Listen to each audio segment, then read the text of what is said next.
Chapter 603. She was very patient, someone who knew how to do big things. She wanted to see if that person would continue to use this kind of slow-acting poison on her. Arbor tilted her head and looked at the queen, who had an ugly expression. "How is it? Are you sure that she wants to harm me?" The queen nodded. "Crown Princess, how do you want to deal with this person?" "Kill her." Arbor opened her mouth and spat out these two words without any scruples. The crowd of noble maidens looked at her with a bit of fear in their eyes. After a short period of interaction, they seemed to have detected 8 words from the Crown Princess: vicious, not to be trifled with. The vassal king consort of an Anan said with a smile, "The Crown Prince consort is truly remarkable, knowing that it was poisoned by that royal maid just by smelling the scent of the fruit wine. Could it be that the Crown Prince consort also has some experience in using poison?" Arbor glanced at her innocently. "That's not the case." "Oh? What do you mean?"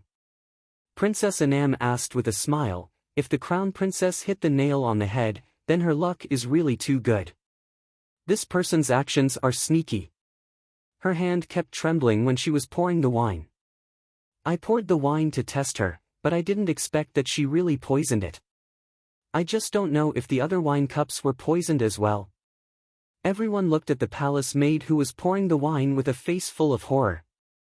Some of them even covered their throats and turned around to cough with all their might, as if they wanted to vomit out the wine that had just entered their stomachs. "Imperial Physician Chow, take a look at the wine of the other madams and misses." How could the queen not understand the horror in these people's eyes? The old imperial physician nodded and went forward. After checking the wine cups one by one, he shook his head and said, "The other wine cups are all non-toxic." The queen nodded and heaved a sigh of relief. The seriousness in her eyes deepened a little. Then this poisoning of the wine was clearly targeted at the Crown Princess. For such a thing to happen in her brilliant Sun Palace Hall, wasn't this deliberately causing a trace of discord between her and her son? Wasn't this deliberately causing her to feel uncomfortable in her heart?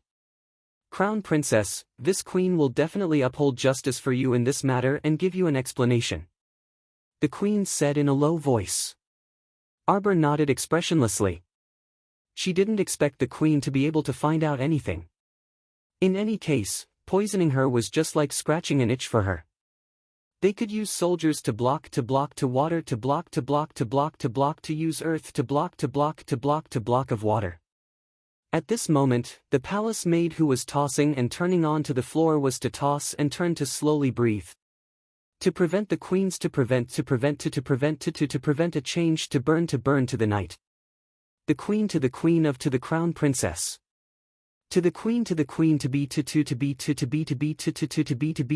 of be, of to mend to mend to be to mend. Moreover, the queen was still a bit worried. Would this Crown Princess be so petty as to think that she was the one behind this poisoning? However, she couldn't see any expression from that expressionless face, so there was no way to know her true thoughts. The queen was extremely gloomy. She felt so stifled just looking at her perfectly expressionless daughter-in-law.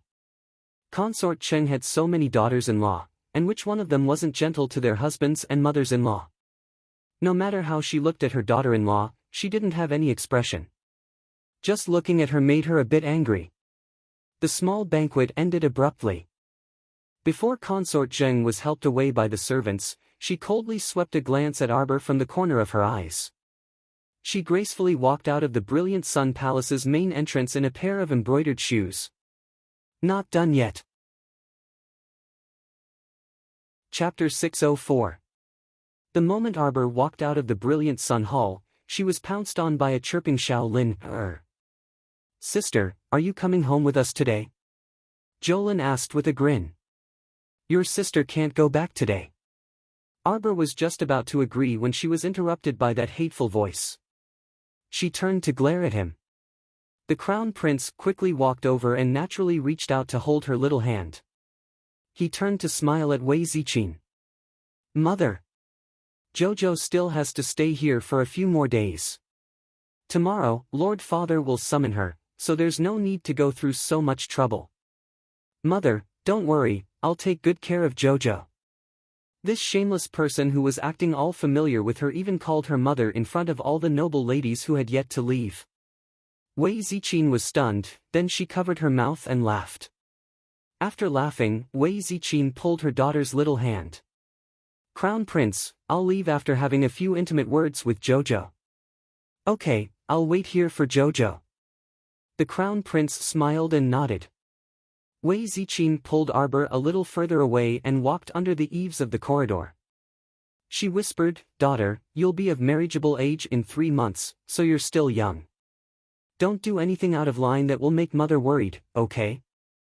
With Arbor's clever mind, she understood what her mother wanted to say when she heard her mother's hemming and hawing. Her little face inexplicably reddened. "Mother, what are you talking about? He's been sleeping alone in the side chamber for the past 2 days." Wei Ziqin beamed and nodded. She couldn't help but praise her son-in-law. "I knew that Xiao Mo is a very sensible child. He has a good character and a good temperament.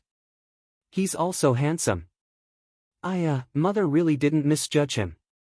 You two are a match made in heaven." "Ha ha ha.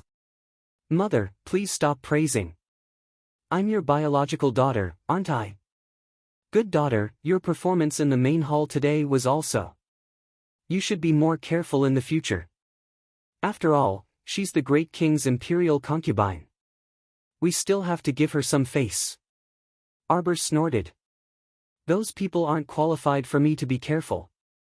After saying that, he glanced at his mother's eager expression and couldn't help but nod helplessly. I know. In short, if others don't come to provoke me, I won't take the initiative to provoke others." "You lass. Alright, mother just wants to say a few words to you. I'll leave the palace with your younger sister first. Remember to come back in 2 days. It's not good for your reputation if you always live together before you get married. You should take it easy. After all, gossip is a fearful thing." Arbor nodded. "Mom, I'll come back early. I miss your cooking." "Silly girl. Whenever you come back, mother will cook for you. There's no need to worry that you won't have something to eat." Wei Ziqin chuckled happily, her eyes filled with deep love. "Sister, when you come back with brother-in-law, remember to take a detour to the Wang's sesame seed shop and bring me a..." "Woo-woo, mother, why are you covering my mouth? Bring a Wang's sesame seed shop. Woo-woo." The little foodie was dragged away by Wei Ziqin with her mouth covered. Arbor sat in the carriage and couldn't help but purse her lips and want to laugh. She had been so busy since she came back that she forgot to prepare some snacks for her foodie sister. She must prepare some delicious food for her in 2 days. Also, she didn't see brother Xiaohu last time. She wondered if he had come out of seclusion. The Crown Prince was bursting with joy as he looked in the direction the little foodie left. He smiled and turned to Arbor. "Sister is really clever. As expected, her personality is like you, innocent, lively, and interesting. When we go back in 2 days, we'll bring her a few more sesame seed cakes. 2 stacks won't be a problem." Chapter 605. Arbor didn't know whether to laugh or cry as he glanced at him. "Do you think my sister is a pig?" Hui Feng really wanted to ridicule him. "Your Highness, are you blind? How is your stoic-faced wife lively and interesting? Can she be lively?" During the journey, the Crown Prince reached out to hold Arbor's small hand. "Jojo, Imperial Mother definitely didn't have someone pour that poisoned wine. You have to believe me." Arbor glanced at him and gave him a "do you think I'm an idiot" look. The Crown Prince chuckled foolishly and nodded repeatedly. "I knew my Jojo is very smart, one of a kind in the world. I'll definitely investigate this matter thoroughly. This person dared to poison you in front of everyone, so they must have bribed that royal maid by your side. And there aren't many people who can bribe my Imperial Mother's palace. It's such a rare poison." "I sprinkled that powder into the wine cup," Arbor indifferently said. Xiao Mu explained dryly, "I sprinkled a pinch of incomparably toxic poison powder so that the poison would spread and fester upon contact with her skin. The Crown Prince. As expected, my wife isn't ordinary. Huifeng's mouth twitched. The Crown Princess is so savage. What should I do? She previously gave me a slow-acting poison. 3 months later, I might have unknowingly kicked my legs and died. Arbor's indifferent voice caused the Crown Prince's eyes to surge with fury. I'm just curious. Will this person still send someone to infiltrate my side and continue to poison me? He really was very curious. Darling, what do you plan to do? I'll cooperate fully. Tell me. Huifeng. Your Highness, hurry and pick up your moral integrity that's all over the floor. Where did my wise and mighty Highness who's praised by tens of thousands of people go? I plan to beat them at their own game and wait for that person to infiltrate my side. I'll secretly switch all of that person's poison onto himself.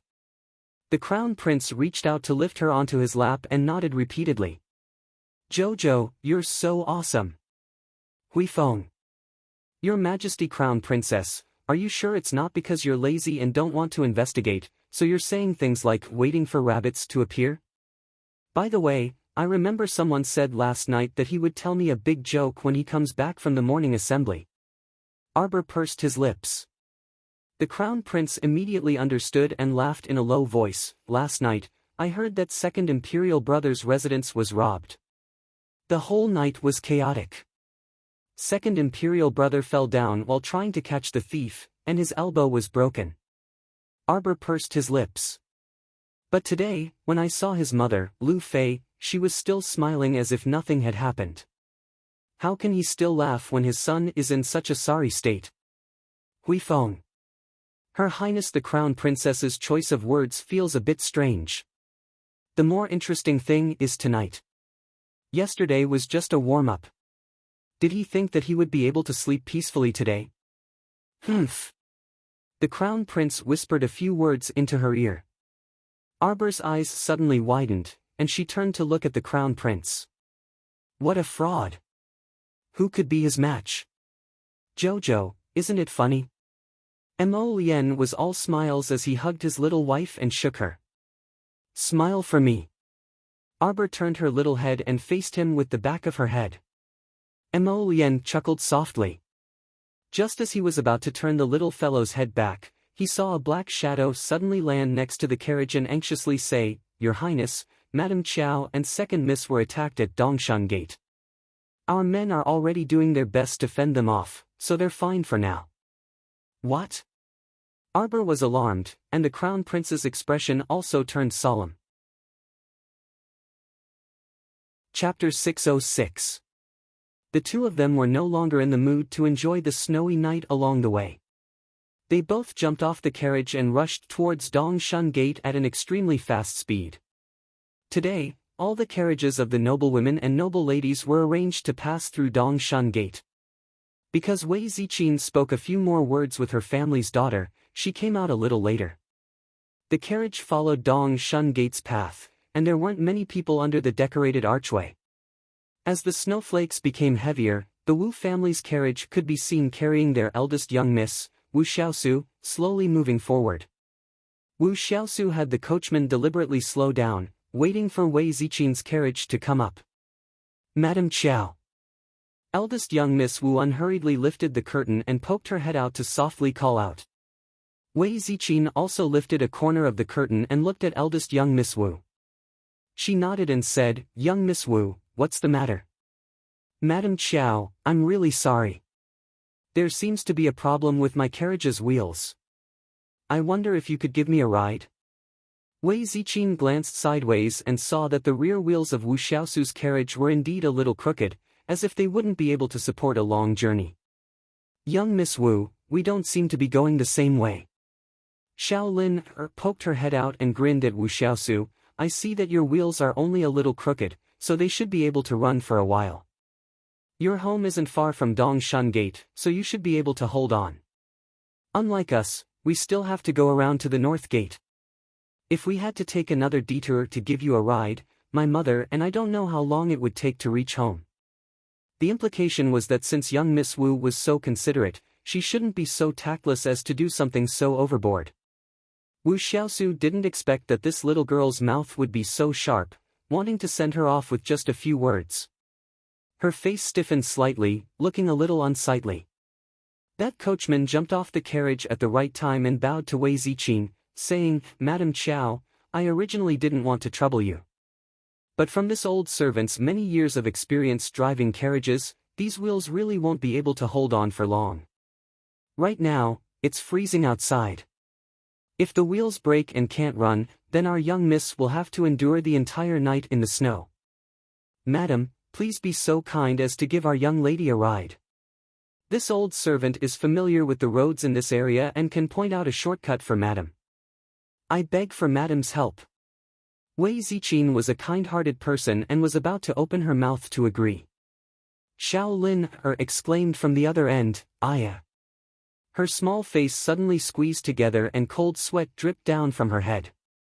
She began to display her extraordinary acting skills. "What's wrong? What's wrong?" Wei Ziqing was surprised. The maidservant Chunying also asked anxiously, "Second miss, what's wrong? Where does it hurt, second miss?" "My stomach hurts. Mother.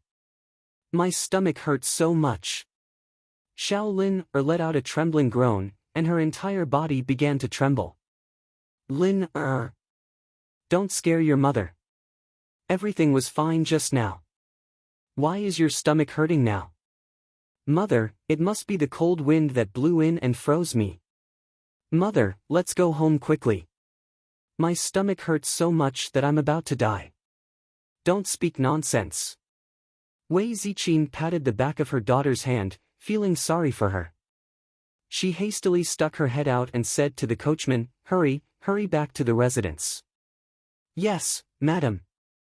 Of course, the Chow family's coachman wasn't happy that they had to take a detour in such a snowy day. Now that he heard his wife's order, he whipped the horse and made a prompt decision to drive the carriage away. Chapter 607. Wu Xiaosu glared at the Chow family's carriage with a fiery glare. With a bang, she slammed the carriage frame and angrily reprimanded, "Slut! The older one is so slutty, and the younger one is also slutty. Miss, what should we do now? If we can't get on the Chow family's carriage, then we can't." Wu Xiaosu's personal maidservant stuttered.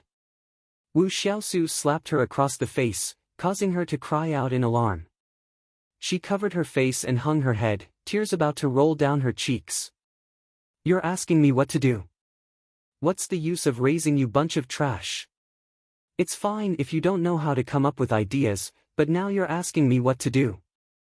The personal maidservant knelt down in the carriage with tears in her eyes, repeatedly kowtowing and begging for mercy. The Chow family's carriage was already far away at this time, turning left after exiting Dongsheng Gate. Wei Ziqing poked her daughter's forehead in annoyance and amusement. "Stop pretending." This act came as she wished, and she could even force herself to break out in a cold sweat. How could this younger daughter be so talented?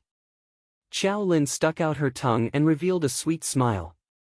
She held her mother's arm and said, "Mother, the weather is so cold, and it didn't break down earlier or later. It just had to wait until we arrived before her carriage broke down. If that Miss Wu said she didn't have any other plans, I don't believe it. We shouldn't have the heart to harm others, but we must be vigilant against others. Elder sister also said that we shouldn't be overly kind. We have to be clear-eyed and clear-minded, and think more about everything." "You!" Wei Ziqing couldn't help but find it funny. These two daughters were both mischievous. The older one had a cold face and didn't speak much, but her thoughts were more meticulous than anyone else's. The younger one looked carefree and simple-minded on the surface, but in reality, her heart wasn't coarse, and her mind was very active. "Heh, mother. I just feel that Miss Wu doesn't seem like a kind person. Let's not pay too much attention to her." Wei Ziqing glanced at her and sighed. "My daughter has grown up and has more ideas. Mother can't control her anymore."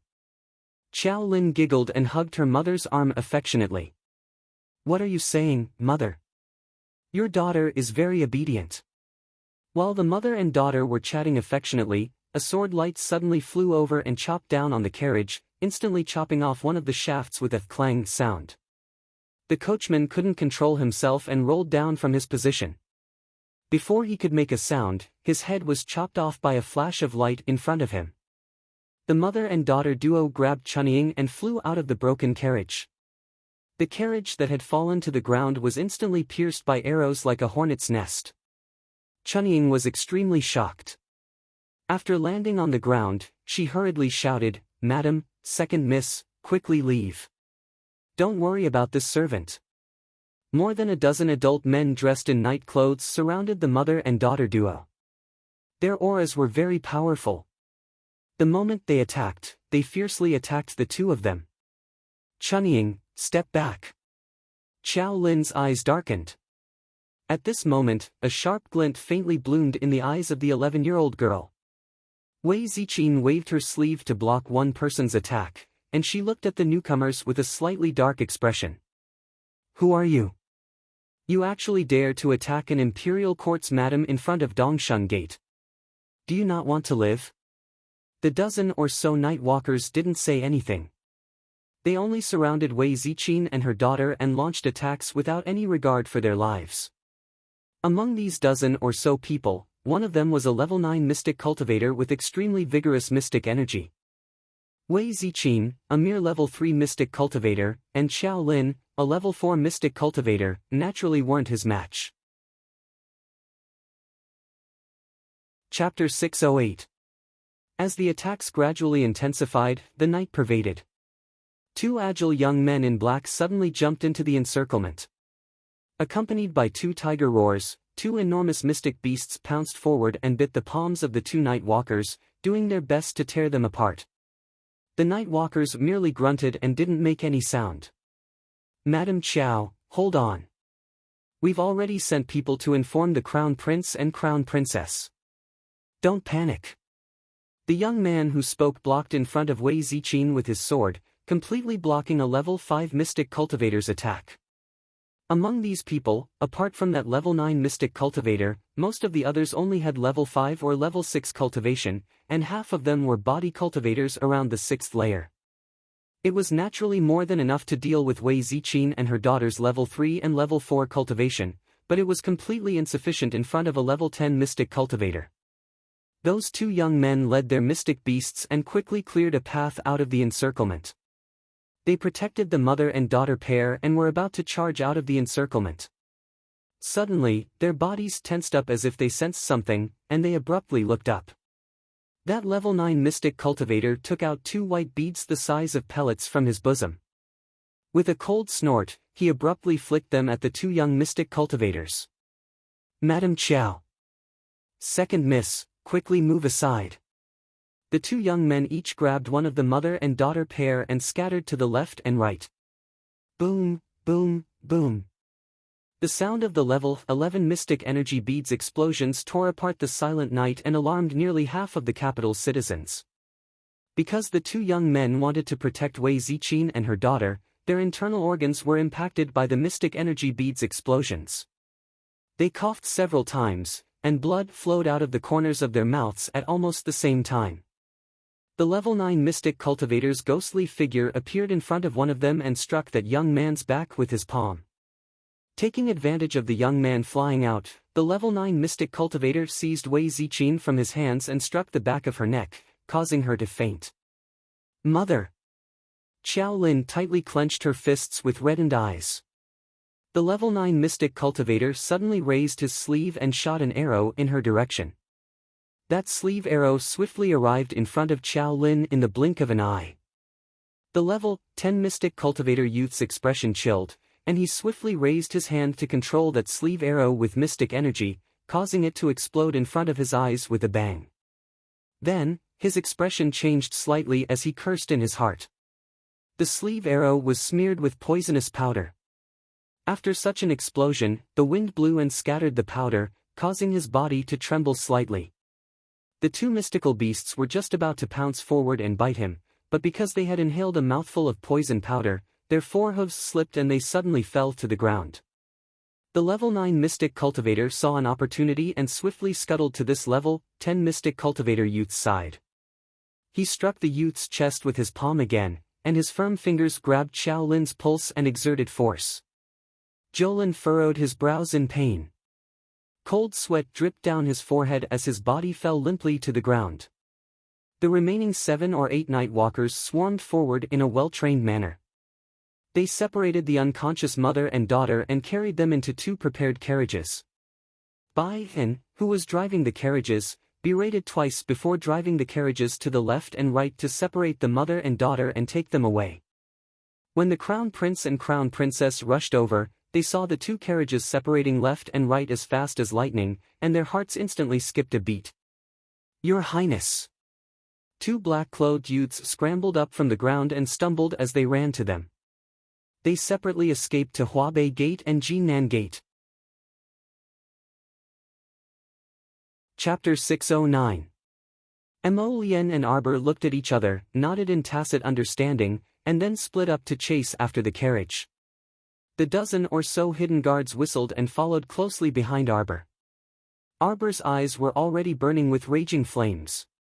Today, she was going to announce to the world that whoever dared to capture her family and hurt them, she would make them die a horrible death and regret coming to this world. The carriage sped forward, and the coachman looked back from time to time. Arbor's face was cold as she took out a speed talisman and placed it on herself. At the same time, Arbor was like a flash of lightning as she sped forward. The coachman shouted, and the carriage quickly turned a corner on the city street. Arbor wasn't willing to give up. She tapped the ground with the tip of her foot and jumped onto the roof. She could only hear the wind blowing past her ears. Her speed was so fast that she left behind an illusory white shadow. Whoosh whoosh. After a few leaps, Xiao Mu jumped down from the white eaves covered in a thick layer of snow. A harsh glint flashed through her eyes. She spread her fingers and the water instantly condensed into ice crystals. She raised her hand and hundreds of ice crystals shot out. Like snow, rain, ice, and wind, they instantly shattered the carriage into pieces. The coachman's eyes were filled with a trace of panic and surprise. His hands didn't stop moving as he held the reins and urged the horse to run. However, Arbor saw clearly that her mother and sister weren't in the carriage. "You're courting death." Xiao Mu's eyes burst out with a cold glint, and she leaped up. Mystic energy enveloped her body as she struck down a critical strike with a bang. The shaft of the carriage collapsed at the same time, and the 3 people in the carriage were about to jump up and escape. Arbor's dagger was like a bolt of lightning as it slashed across the coachman's neck. A round head rolled under the wheel of the carriage, but the horse still continued to charge forward due to inertia. After the 3 body-securing talismans were cast, the body cultivators stiffened their bodies and assumed a posture that suggested they were about to get up and flee. "Speak! Where are the people in the carriage?" Xiao Mu slapped one of them, and the wind from her palm swept across one of their faces. "If you don't tell me, I'll make you beg for death." Arbor's 5 fingers ruthlessly pierced into the man's shoulder, his cold eyes staring straight at the man. Ah! That body cultivator's body was rather sturdy, but he didn't expect his bones to be crushed by the girl's grasp. Arbor didn't have the time to listen to his screams. He grabbed him by the neck and raised a dictum talisman in his hand. "Let me tell you. If you don't tell me the truth, wait until I use the dictum talisman and ask for the whereabouts of your family. I will bury them in the rivers, lakes, and seas, and grind their bones to dust. Die without a burial ground." That person's pupils shrank. The light in his eyes was as if he was looking at a fiend. "Speak." Inserting the dictum talisman would take some time.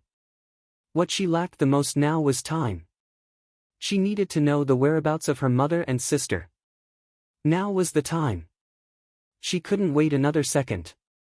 "I'll talk." That level 9 Mystic Cultivator carried second Miss Chow away when he was making a detour just now. Crack! That person's gaze turned sluggish. His neck tilted slightly, and his entire head drooped down due to his broken neck. Crack, crack. After 2 consecutive sounds of bones breaking, the other 2 body cultivators also died on the spot. Xiao Mu promptly summoned Qingluan and jumped onto its back. She then spread out her spiritual conscious and shouted while pointing to the left, "There." Chapter 6:10. With a shrill cry, Qingluan spread its wings with a whoosh and fiercely chased in the direction Arbor had pointed out. Qingluan's speed had already reached its peak. Arbor's stoic face had already been completely replaced by a frosty expression. Looking at her with eyes that froze 3,000 feet of ice, it was as if they had returned to that night several years ago, terrifyingly desolate and silent. She wanted, killed people.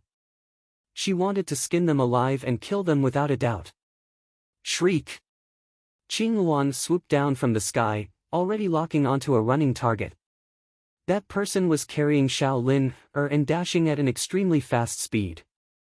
Their goal seemed to be to leave Jinnan Gate and head toward Shilua Street. Shilua Street housed many commoners who had fled to the capital from outside the city. It could be said that it was the most crowded place in the entire capital. Most of the commoners didn't have houses. Instead, they set up piles of tents outside their houses. Those who could afford to live in houses on Shilua Street were usually mystic cultivators or body cultivators.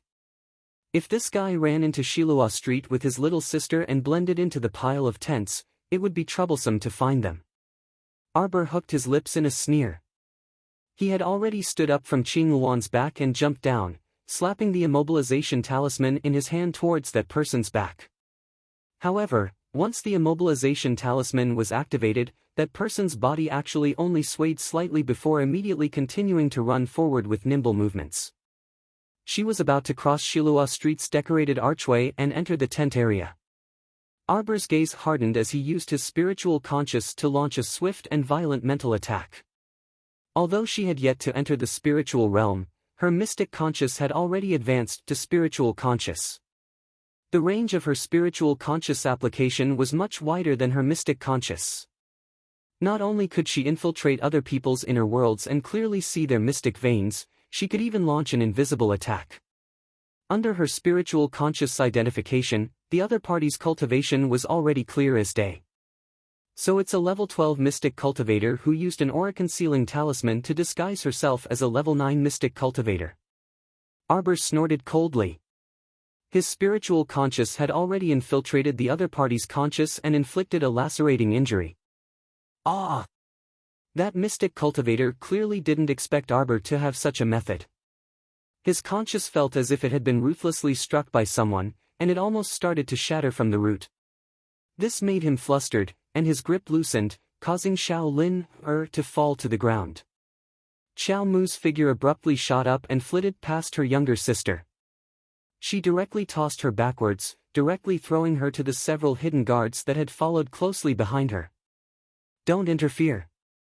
Arbor stretched out his 5 fingers and shook them behind him.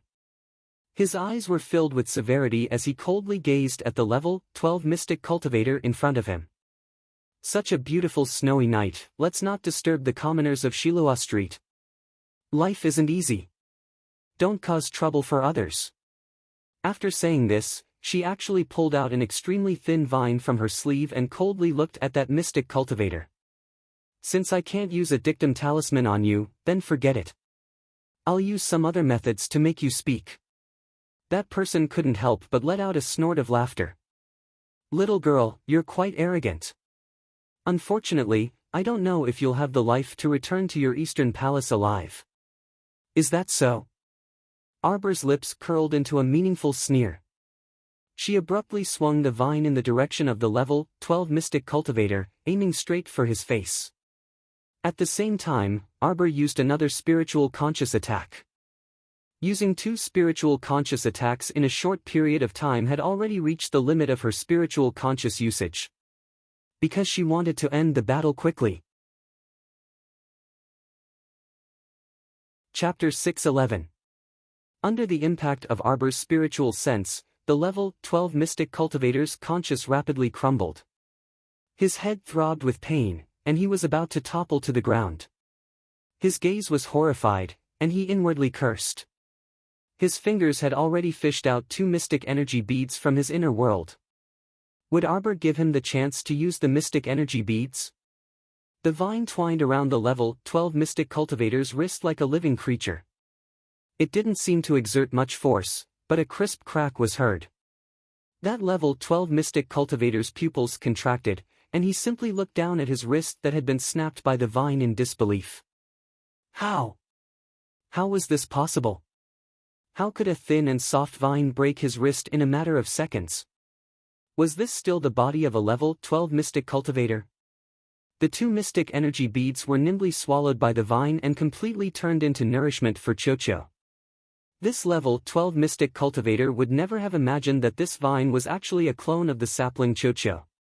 It possessed a portion of the sapling's strength, so it was more than enough to deal with this level 12 mystic cultivator. Slap! The vine once again pressed forward and whipped that level 12 mystic cultivator's face.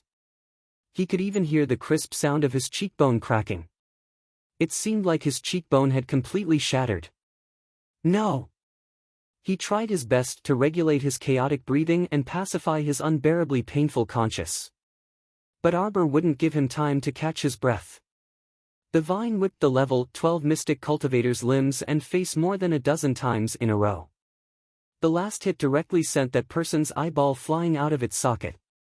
Arbor's lips curled into a mocking smile. Now, do you still think that I can't return to the Eastern Palace? The hidden guards shrunk their necks in their hiding places. Heavens! The Crown Princess's methods were far from what ordinary people could compare to. Perhaps she normally didn't care much about others, but once she was truly angered, her methods would absolutely be dangerous and severe. Dictum Talisman. Arbor didn't waste words with him and directly threw a Dictum Talisman at him. The Dictum Talisman could be said to be ineffective against people with higher cultivation than her. But now, the person in front of him had already been beaten like a dog, and his conscience was almost shattered. His current cultivation could no longer be considered to be at level 12. Arbor wanted to test the effect of the Dictum Talisman. After waiting for almost a minute, her brows furrowed slightly. Just when he thought that the Dictum Talisman couldn't escape from the laws and was destined to lose its effect, Meng Chao suddenly realized something. A faint light suddenly flitted across the miserable level 12 mystic cultivator's glabella. Success! Arbor raised his eyebrows and went straight to the point. Who sent you to kidnap Madame Qiao and second Miss Qiao? Cough, cough, cough. The level 12 mystic cultivator coughed heavily on the ground and said hoarsely, yes, yes. He was under the effect of the Dictum Talisman, so he couldn't help but tell the person who had contacted him in detail. A bone-chilling coldness flashed through Arbor's eyes. She held the vine in one hand and picked up the panting level 12 mystic cultivator like a gunny sack with the other. She stood up and leaped down, heading toward the location he spoke of. The hidden guards behind her looked at each other and cried out in alarm before hastily running after her. As for her mother's side, Mo Lian definitely wouldn't have any problems handling it, so she wasn't in a hurry to find Crown Prince Mo. She merely picked up this person with a sneer on her lips as she dashed madly towards her target. Chapter 6:12. At this moment, inside Sephora Flower Palace, 2 palace maids were kneeling in front of the soft couch and massaging Her Highness Consort Zheng's legs as they carefully attended to her. The palace maids could tell that Her Highness was currently in a very good mood as a carefree smile hung at the corners of her mouth. Your Highness, the Zheng Estate's second manager Qi has been waiting outside for a long time. Consort Zheng's personal nanny, Mammy Su, quickly walked in and bowed. Call him in. Consort Zheng brushed away the hair on her face with waning interest and lazily propped up her hand as she lay there motionlessly. Second manager Qi strode in and prostrated himself with a fawning expression. This lowly one, Qi Ming, greets your Highness noble consort. Qi Ming, you came here in such a hurry. Did you find a solution to the matter of the shark pearl? Noble consort Zheng stretched out her sharp pinky and lightly touched her face that was as beautiful as a flower and as beautiful as the moon. However, the little girl's exceptionally gifted and icy face suddenly flashed before her eyes. Damn it! It really was a delicate and alluring little face. It inexplicably gave one the urge to ruthlessly destroy this face. This lowly one deserves to die, this lowly one deserves to die. Qi Ming repeatedly kowtowed and said, ever since this lowly one caught a group of merfolk at the Dark Sea tributary near Five Moon City last time but was let off by a damn girl for no reason, they haven't been on the island since. The mermaids and mermen have not come ashore recently, they are all very vigilant. Trash! Consort Zheng picked up a small vase with gold-patterned flowers and smashed it at Qi Ming's head. Qi Ming didn't dare to dodge and took the hit head-on. A bloody mark immediately appeared on his forehead. The second manager hastily prostrated himself and repeatedly kowtowed, shouting, Consort Zheng, spare my life. Consort Zheng, spare my life.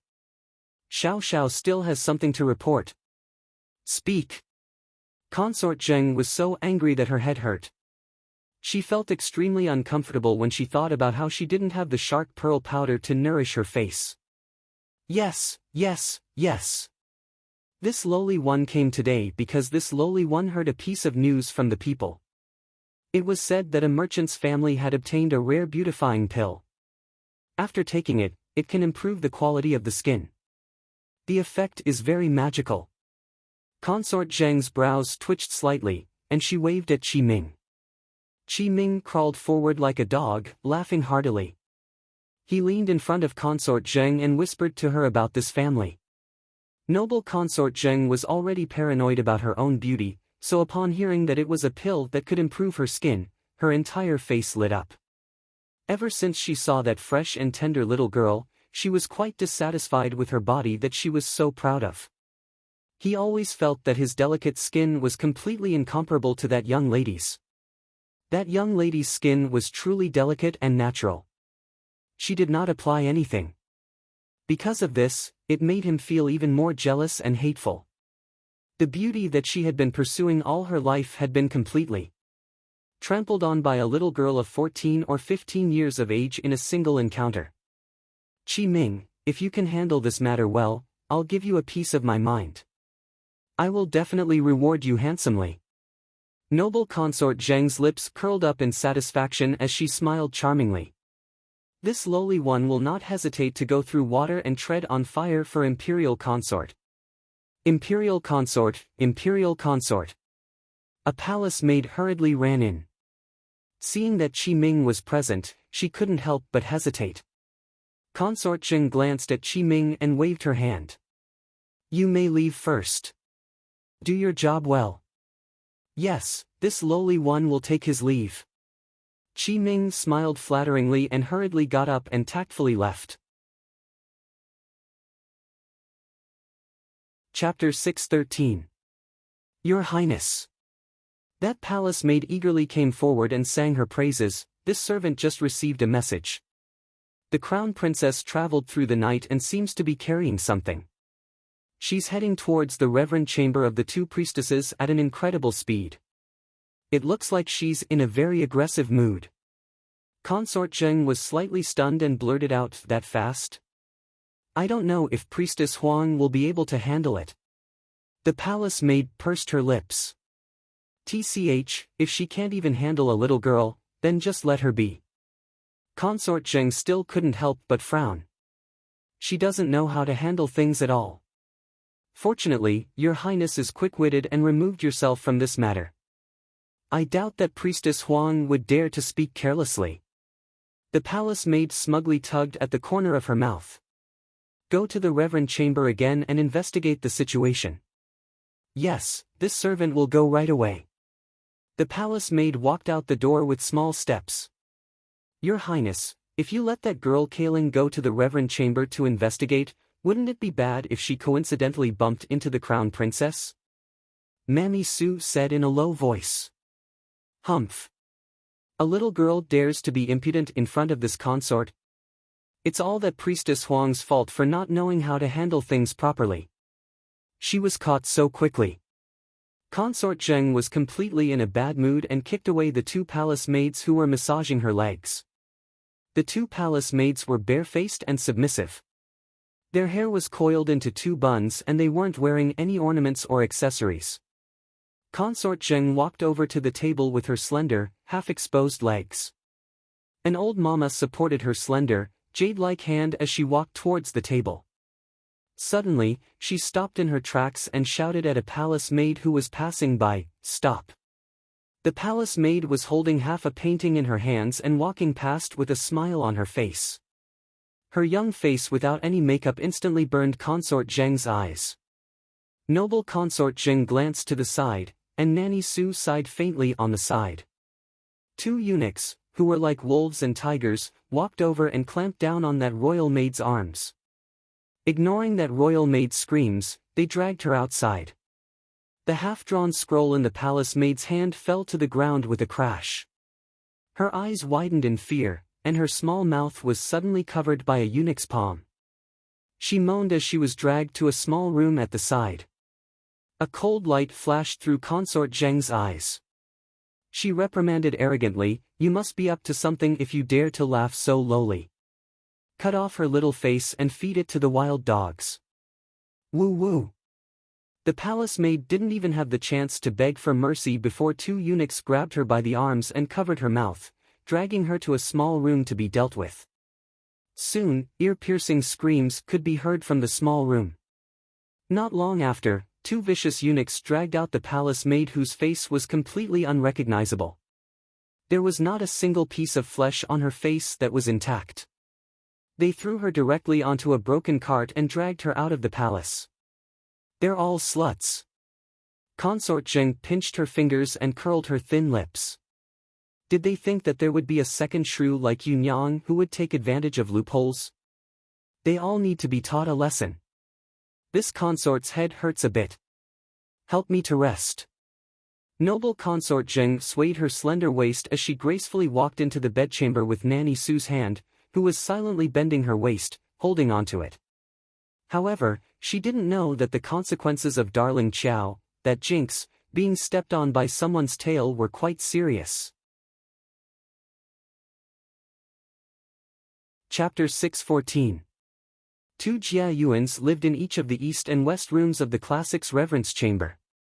Born in the Marquis Yanwei estate, Jia Yulu had always been plagued with illness. She basically spent most of the year recuperating in the east room of the classics reverence chamber, so she rarely participated in banquets. As for Jia Yu Huang, it was said that she was outstanding in singing and dancing when she was young.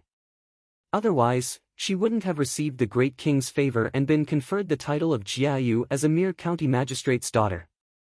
However, as she grew older in recent years, the number of beauties by the great king's side also increased, so she slowly received the cold shoulder.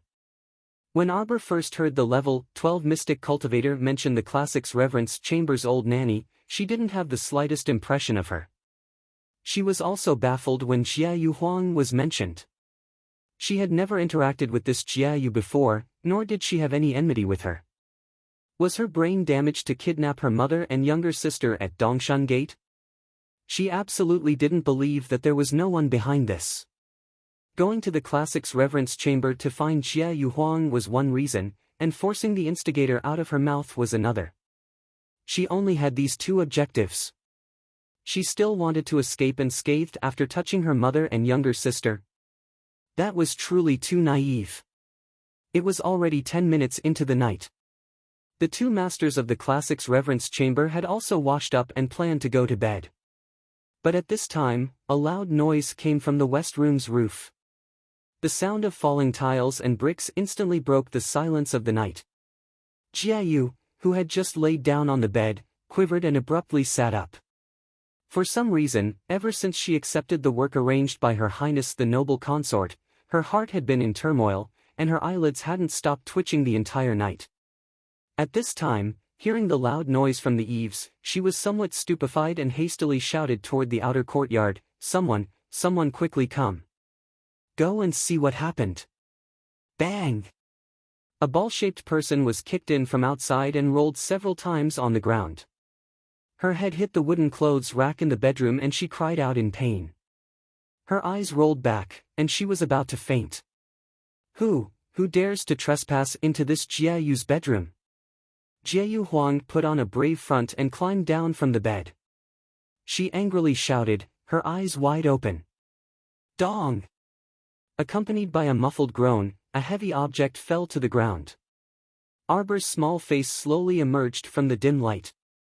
His cold eyes fell on beautiful Huang, who was only wearing a white undergarment. Do you still recognize this person? She kicked the level 12 mystic cultivator who was groaning softly on the ground. The level 12 mystic cultivator exerted a bit of strength on his toes and flipped his face in front of pure Huang, revealing his ghastly pale true appearance to her. Jieyu Huang exclaimed and took a step back, trembling. There was no doubt that she had accepted it. Xiao Mu was immediately angered to the point of laughter, and she coldly ordered, "Smash this ghastly place that harbors filth for me." Screech! Qinghuan circled in the sky and abruptly swooped down after receiving its little master's order. A mouthful of icicles sprayed down from the west wing's eaves, instantly slicing off half of the eaves. Boom! The earth-shattering noise completely alarmed the royal guards patrolling outside the high walls. However, because they didn't have a transfer order, the captain of the royal guards didn't have the authority to set foot in the harem for the time being. He could only lead a team of people to watch from the other side of the wall and look at each other in dismay. That noise just now was truly too loud. It seemed to have come from the classic's reverence chamber. However, Chapter 6:15. Following that, 5 to 6 consecutive explosions alarmed the entire capital from top to bottom. At this moment, the old king was currently reprimanding his second son in the royal study through the night with a dark expression. The second prince knelt at the old king's feet and sang a wonderful song to express his loyalty to his royal father and the entire Mo kingdom. He was just short of vomiting blood to act it out. Suddenly, he was alarmed by the loud explosions. The great king immediately jumped up from his seat and shouted angrily, "What's going on?" "Great king!" The steward eunuch, Dong Chang'an, rolled in from the outside. His face was pale as he anxiously said, Great king, it's not good. I don't know how pure Huang provoked the crown princess, but the crown princess brought such a huge mystical bird into the reverend cannon hall in the middle of the night. Right now, she's angrily smashing pure Huang's reverend cannon hall. What? The great king immediately jumped up from the ground. With his hands behind his back and a solemn expression, he angrily rebuked, "Ridiculous! Ridiculous! Hurry and pass down my orders. Mobilize the royal guards to the reverend cannon hall and stop the crown princess from causing trouble."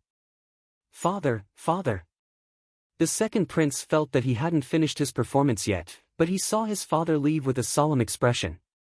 How could this be? He had to make things clear today. Otherwise, who knew what kind of changes would happen tomorrow? Scram! The great king was furious. He directly threw a stack of letters at the second prince's face. These letters were all personally written by you. How could there be a mistake? You greedy, stupid thing. From today onwards, you'd better reflect on your actions in the second prince's residence. Until you admit your mistakes. From today onwards, the second prince's residence will be cut off for 3 months. The great king angrily rebuked and strode out the door. The second prince was left paralyzed on the ground. He didn't even know how he left his father's study in a daze. On the other side, Pure Lu was also alarmed. She sent someone to take a look and returned to report that the crown princess had come knocking. Pure Lu was dumbfounded. She didn't attend the palace banquet today, so she didn't have the chance to see the crown princess. Just as she was about to get up and take a look, the old nanny beside her hurriedly dissuaded her, "Pure Lu, it's better if you don't go. There's a fierce fight outside right now. If you go, what if you bump into something? Wouldn't you be implicated for no reason?" That Huang Jiayu was usually arrogant and didn't put anyone in her eyes. She deserved it. Humph, just let the crown prince consort teach her a lesson so that she won't think that she's the only one in this palace apart from the noble consort. Nanny Zhang, ahem. Jiayu Lu coughed again. Hurry and close the doors and windows. Nanny Zhang anxiously shouted and hastily helped Pure Lu lie down. Pure Lu, listen to this old one. It's better if you don't go. It's cold and windy outside. Hurry and don't get involved in this muddy water. At this time, Pure Lu trembled in fear as if she had just been fished out of water. Her eyes were fixed on the Crown Princess' foot as she crushed the level 12 Mystic Cultivator. The Crown Princess was like a monster descending upon the world. Separated by the flickering candlelight, she crushed the level 12 Mystic Cultivator's spine inch by inch. If you don't speak, you'll be the same as this person. Your Highness the Crown Princess, spare my life. Pure Lu knelt with a plop. All of this was ordered by Her Highness the Noble Consort. I, a tiny Pure Lu, didn't dare to disobey. Bring me there. Arbor shouted angrily and directly picked up the trembling Pure Lu. With a whoosh, he left the Classics Reverence Hall and headed straight for the Noble Consort's Sephora Flower Palace. Chapter 6:16. Shriek. Qingluan angrily rebuked and directly rained down hailstones, smashing the Classics Reverence House's west wing into smithereens. Only then did it contentedly spread its wings and chase after its little master with a whoosh. When Nanny Zhang heard the commotion outside gradually dwindle, she finally sighed in relief. She raised her embroidered handkerchief to wipe her sweat before hastily instructing the junior royal maid beside her to go investigate. When Jieyu Lu and Nanny Zhang returned, they heard that the entire west wing had been smashed to smithereens without a single intact brick or tile to be seen.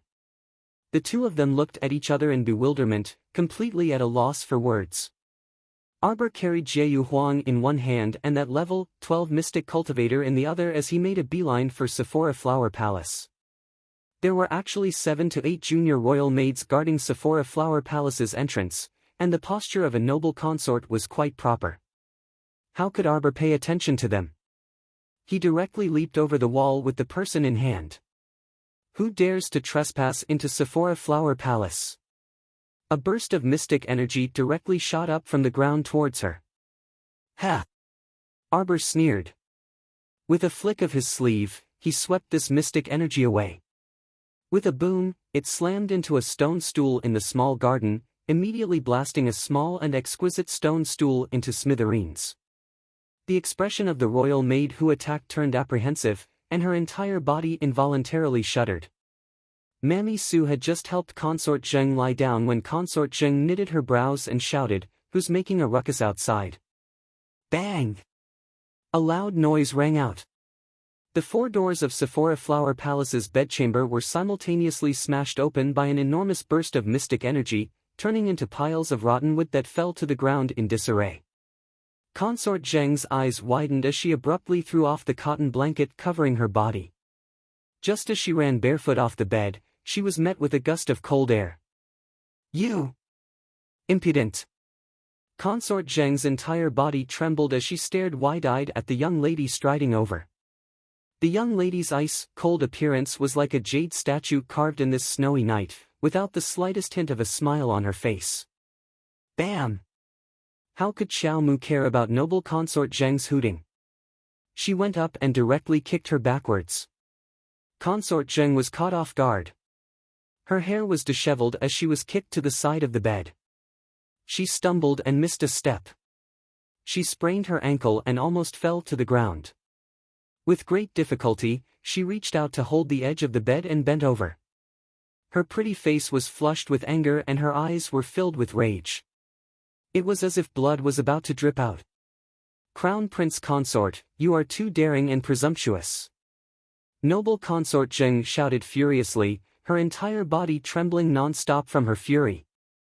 Like a protective little beast, Xiao Mu jumped in front of Noble Consort Zheng with a whoosh. Her icy lips tugged up as she scoffed, "You think one kick is too much? Then, can you handle what's coming next?" Slap! A heavy slap landed on Consort Zheng's cheek. Consort Zheng only felt pain on her face. It took her a while to realize that she had been slapped by the Crown Princess. Ah! A mere Crown Princess. How dare she? How dare she? Someone come quickly. Consort Zheng was completely mad with anger. Her long hair was disheveled and draped over her face. Veins popped out on her forehead like a malicious spirit. Take her down. Take this slut down. Ah! I'm going to put this slut to death by 1,000 cuts, then kill all 9 generations of her family. Ah! Consort Zheng was going crazy. She was completely driven mad by Arbor. She had commanded the entire harem for so many years and had always been doted on by the great king. Who dared to treat her like this? She was kicked and slapped. Ah! She was Consort Zheng. Chapter 617. Young-hee wants to put our crown princess to death by 1,000 cuts. She even wants to execute her entire clan. Does that mean that our clan will be executed as well? Even royal father and royal mother will be executed? Ha, what a majestic presence indeed. A cold voice came from outside the broken gate. The crown prince was dressed in a plain red coronet, and his gaze was as cold as a blade. There wasn't a trace of warmth in his gaze as he stared coldly at Consort Zheng. Young-hee had been muddle-headed from anger at the time, but now that she thought about it, disaster really came from careless talk. Her entire body quivered as she came to her senses. This concubine didn't mean that. Consort Zheng couldn't swallow her anger at all as she glared coldly at Arbor with her venomous eyes. At this moment, Mammy Sue straightened her back and bowed. She braved the danger of being put to death by 1,000 cuts by the crown prince and said in a low voice, "Your Highness, the crown prince's late-night visit to Sephora Flower Palace is indeed improper. Just now, Her Highness made a slip of the tongue, so I hope Your Highness the crown prince won't take it to heart." The crown prince's icy gaze landed on Mammy Sue. "What do you think, your noble consort's disgusting, powdered face is worth looking at? Our clan is here to pick up our crown princess. Wherever our crown princess is, our clan will be there. A tiny Sephora Flower Palace wants to block our path? Our clan can order people to smash your Sephora Flower Palace to pieces with just a few words. Someone, drag this old hag out and beat her to death." 2 pitch-black figures immediately appeared beside the trembling Mammy Sue. The crown prince's cold voice said indifferently, "Seeing Young-hee, it's time for our servants and palace maids to be replaced. They've all been raised to the point where they can't tell who's the master and who's the servant. Drag her out. An eyesore. No, no. No. Your Highness, please forgive my reverend mother. She didn't mean it, she didn't mean to contradict Your Highness." Consort Zheng immediately panicked. She rushed forward and hugged Mammy Sue's waist. This was an old nanny who had been by her side for so many years. Usually, she relied on this nanny to give her advice and ideas. She had followed her into the palace since Legay Courtyard, and followed her from a young Young-hee to a meteoric rise to become Consort Zheng's personal nanny. If Mammy Sue was killed by the crown prince, it was undeniable that Consort Zheng's arm would be broken. It would be excruciatingly painful. The crown prince stepped forward and held Arbor's small hand. He coldly glanced at the 2 guards in black. "What? You can't even drag a weak old woman?" "Yes." The hidden guard's entire body trembled, and he hastily exerted more strength, directly pushing aside the incessantly crying noble Consort Zheng and throwing her to the side. He then dragged Nanny Sue, whose eyes were flickering continuously, outside. Suddenly, a powerful mystic energy exploded from Mammy Sue's body, and she abruptly pushed aside one of the guards. The crown prince's lips curled slightly. He raised his finger, and 5 streaks of fire shot towards Mammy Sue's face like crafty little snakes. "The great king has arrived." The eunuchs and palace maids who had rolled into a pile outside the palace hurriedly cried out, Great king, hurry and save Her Highness the noble consort. Her Highness the noble consort is about to be beaten to death by the crown princess." Ah! How could Mammy Sue resist Emolien's fire spirit? She was hit head-on by a beam of fire. Her entire body flew up and fiercely crashed into the flower caltrip cabinet. Bang! After a loud sound, the flower caltrip cabinet exploded, and the falling pieces of wood buried Nanny Sue in a messy manner. Nonsense, nonsense! The great king angrily berated, "Why aren't you stopping?" Chapter 6:18. Consort Zheng, who was shouting Mammy Sue, suddenly turned around and threw herself at the old great king with tears streaming down her face. "Great king! This concubine doesn't know what wrong I've done to deserve such humiliation from the crown princess." She sobbed uncontrollably, and her palm-sized face was as delicate and alluring as raindrops on a banana leaf. Arbor expressionlessly stepped forward and kicked the trembling Pure Huang in front of the great king. That kick was so nimble that the great king, Gong Chang'an, and the other imperial guardsmen couldn't help but twitch their mouths. "Ah! Great king! Great king! Save me, great king!" Pure Huang trembled all over as she scrambled to hug the old great king's leg. "What the hell is going on?" The great king watched his two concubines cry so miserably, and his old face almost couldn't hold it together. "Huang Jiayu has already confessed," Arbor expressionlessly said with a stoic face. "It was Young He who sent a dozen people to kidnap my mother and younger sister outside Dongshan Gate. Every injustice has its perpetrator, and every debt has its debtor. I naturally have to find the mastermind behind the scenes to settle things. As the saying goes, if there's a grudge, then there's a grudge, and there's a grudge. I presume that the great king is reasonable and won't stop me from taking revenge for kidnapping my mother and sister." The great king glared at Consort Zheng. Consort Zheng promptly knelt down and sobbed softly, "Great king, how could this concubine do such a thing? This concubine simply doesn't know what the crown princess is talking about. Why would this concubine kidnap her mother and younger sister? What grudge or enmity does this concubine have with the Marquis of Jiyuan that this concubine must do such a thing after the small banquet? So you're saying that you won't admit it?"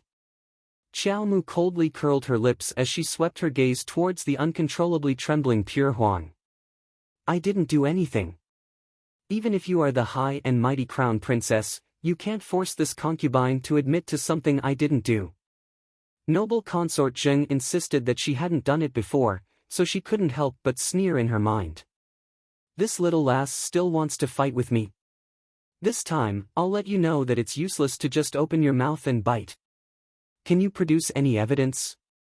What a joke. What do you have to say?"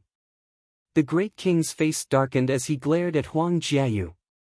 Shivering, Huang Jiayu raised her head and saw Consort Zheng shooting a piercing cold glare at her from the corner of her eye. Her whole body shivered and she immediately sobered up. She knew better than anyone what kind of person Consort Zheng was. If she dared to bite her in front of the great king, even if she managed to survive today, she definitely wouldn't be able to survive tomorrow or the day after, and her entire family would definitely suffer. Thinking of this, she couldn't help but harden her heart. She rolled and crawled in front of the great king and slightly raised her face, revealing her most beautiful side to the great king. Huang Jiayu was sorrowful and delicate as she cried weakly, "Great king, this concubine has been wronged. This concubine also doesn't know why the crown princess brought a stranger to this concubine's classics reverence hall and insisted that this concubine admit that it was Her Highness the imperial consort who sent people to kidnap her mother and sister. Huang Jiayu, you better think carefully before you speak," the crown prince coldly said, his gaze as if he was looking at a corpse. Huang Jiayu's body involuntarily trembled more and more violently. She sobbed loudly as she crawled in front of the great king and cried, "Great king, this concubine really didn't do anything. This concubine can swear to the heavens that if I sent people to kidnap Her Highness the Crown Princess mother and sister, let this concubine be burned by heavenly fire and die a horrible death." Arbor coldly glanced at this woman. "I originally had no enmity with you, but today you just had to reach out to my family. I will definitely not let this matter rest." Chapter 6:19. How could I not hold back against you bunch of demons and monsters? Could it be that you two really think that I don't have evidence? That I'll let you casually accuse me in front of the great king? As soon as Arbor's cold voice fell, pure Jade Huang couldn't help but tremble all over. She cast a panicked glance at Consort Zheng, but was fiercely glared back at by the imperial consort. Calm down. Don't be caught by a few words from this little girl. Consort Zheng's sharp gaze swept over pure Jade Huang as she thought to herself, what kind of concrete evidence could a damned little girl have? I'm afraid that you've never known that there's something called a listening talisman in this world. Arbor turned over her finger, revealing a white jade tablet that was as thick as 3 fingers. I'll let you listen to what you said to me just now. Arbor's cold words left pure Jade Huang's body, as if someone had sucked all the strength out of her body, and she suddenly collapsed to the ground. What kind of person was this Crown Prince Consort? How could she be so meticulous? Why didn't she leave her any way out? This listening talisman wasn't drawn by Arbor. With her current talisman power, it was impossible for her to draw talisman characters on the jade tablet. Of course, even if she learned how to make a listening talisman, with her pragmatic nature, she probably wouldn't draw such a useless talisman. This very rare jade talisman was coincidentally found in a shop in Anshan Town when she and her parents escaped from the village and headed for Anshan Town. She had always thrown it in a corner of Paradise Planet, occasionally taking it out to study it until the 4th piece of the Golden Talisman Jade Tome was opened. She vaguely knew that this jade tablet was likely a jade talisman sealed with a special talisman power. The talisman master who drew this jade talisman had very profound talisman power. She used her own talisman power to open the talisman and spent a lot of effort. Afterwards, she studied it many times and found that this should be a very rare listening talisman. There was also a passage recorded in the jade talisman. Of course, after she memorized it, she naturally erased it. This listening talisman could now be used by her. This kind of jade talisman was usually sold to wealthy people. Legend has it that there was a prince who loved the voice of a prostitute. He bought 10 jade talismans for listening to music and asked the prostitute to play the zither and sing. Each jade talisman was engraved with the woman's voice. Thus, every day, the prince would excitedly hide in a secluded place and quietly listen to the music of the female singers, intoxicated by it day and night. In the end, when his valiant wife found out about this, she immediately ordered hundreds of servants to smash the brothel into smithereens. She even dragged the singer out of the brothel and beat her up on the street. From then on, her face was disfigured to the point that even her parents couldn't recognize her. Other than that, the jade talisman had no other practical uses. But in reality, it could still come in handy occasionally, such as now. Arbor's finger lightly brushed over the jade talisman, and the level 12 mystic cultivator's pained voice was heard. It was the classics Reverence Chambers Virtuous Huang, the old nanny beside her, who contacted me. She wanted me to control Madame Qiao and second Miss first, then think of a way to transfer them out of the capital and find a place to sell them. Mo Lian's eyes were overflowing with anger, and she kicked Virtuous Huang. Do you have anything else to say? Soon, Virtuous Huang's trembling voice was heard again. It was Her Highness the Noble Consort's orders. I'm just a small virtuous jade, so I don't dare to disobey. Chapter 620. In this palace, I'm afraid that only you, Young He, are worthy of the title of noble consort. Arbor's cold gaze shifted to Consort Zheng, causing her to shiver for no reason. Consort Zheng couldn't help but be inwardly alarmed. This little girl had already dug a hole long ago and was waiting for them to jump in before lazily taking out the evidence in her hands. How could she be so scheming? Was this still a 14 or 15-year-old girl? It wouldn't be an exaggeration to say that this kind of scheming person was someone who had decades of experience. Young He, what else do you have to say? Mo Lian angrily rebuked, then suddenly pulled out a slender, jet-black sword and pointed it at Consort Zheng. You vicious woman! How did my mother-in-law and the others offend you? You're actually so vicious as to want to sell them off? Consort Zheng's pupils abruptly contracted and she hurriedly rolled to the Great King's feet. She hugged the Great King's leg and cried in a delicate voice, Great King, I really didn't know about this. How could you push this onto me just based on a few words from little sister Huang? Handsome Huang. Consort Zheng cried to the heavens as she turned around and angrily shouted at handsome Huang, "How could you be so shameless? You're randomly pinning some unrelated matter onto this consort. Speak. Why did you do this?" Consort Zheng's beautiful eyes revealed a vicious glint as she looked at handsome Huang. Her thin lips moved slightly as she faintly spat out a person's name. Handsome Huang's shoulders immediately collapsed. She was like a doll that had been poked by someone as her entire body went limp and weak on the ground. That was her father's name. Consort Zheng was using her entire family's lives to threaten her. This woman's methods were extremely vicious. If she didn't continue acting as she said today, her entire family would definitely be slaughtered tomorrow. Handsome Huang finally felt a deep sense of regret at this moment. Why? Why was she so stupid? Why did she have to get involved in this mess between the crown princess and Consort Zheng? Wouldn't it have been better to learn from Jieyu Lu and live a peaceful life in the classics' reverend hall? She had to learn from others at her age and still fight for favor. She even had the delusion that she could gain the favor of the great king by relying on noble consort. Pathetic. Pathetic. Pathetic. Ah. Handsome Huang clenched her teeth and hardened her heart as she looked at the old great king, then suddenly stood up and slammed her head against a nearby pillar. I did all of this. It was me who was jealous of Her Highness the Crown Prince Consort. She was high and mighty and was doted on by the Crown Prince. It's me who wants to deal with the Crown Prince Consort and make her suffer. And because I have a grudge with the imperial concubine, I decided to push the blame to the imperial concubine. It's me. It's all me. It's of these things of pigs. I should atone for my sins with my death. I hope that the great king will let me take responsibility for my own actions and not implicate my family. Boom. Handsome Huang hardened her heart and slammed her head against the pillar. She died immediately, so fast that no one could react. Arbor couldn't help but frown deeply. In the inner court of the imperial palace, there was really one thing after another. Consort Zheng hugged the great king's leg and gently exhaled.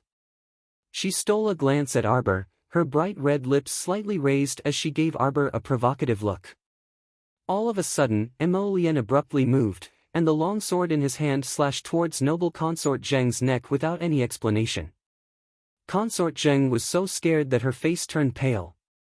She scrambled into the great king's arms and said in a trembling voice, Great King, Great King. His Highness the Crown Prince wants to kill his concubine mother. Chapter 621. Killing a wicked person like you who brings calamity to the country is to punish evil and punish evil. To uphold the righteous path.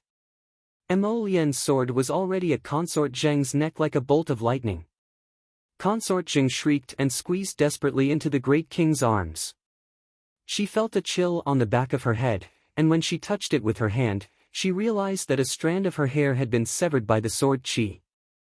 Consort Zheng nearly fainted as she hugged the great king tightly and wailed, Great King, save me, Great King. The great king hurriedly hugged his beloved consort and reached out to shake her frantically. He repeatedly shouted, My king!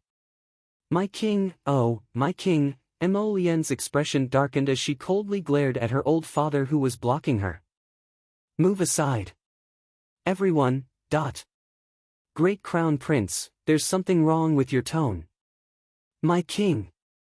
The great king hurriedly pushed his beloved consort behind him and tried to smooth things over. Put your sword away, put it away, put it away. Put it away and speak, my king. The great king shielded Consort Zheng and retreated a few steps. Then, he felt that he was a little cowardly in front of his son and daughter-in-law, so he quickly puffed out his chest and rebuked angrily, Ridiculous. Crown Prince, how can you draw your sword at your concubine mother for no reason? You're really too. In any case, put your sword away for us right now. Hurry.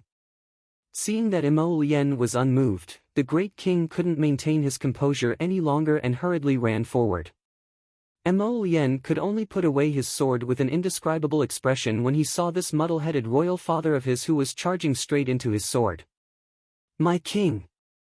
That's right, if there's anything, let's talk about it openly.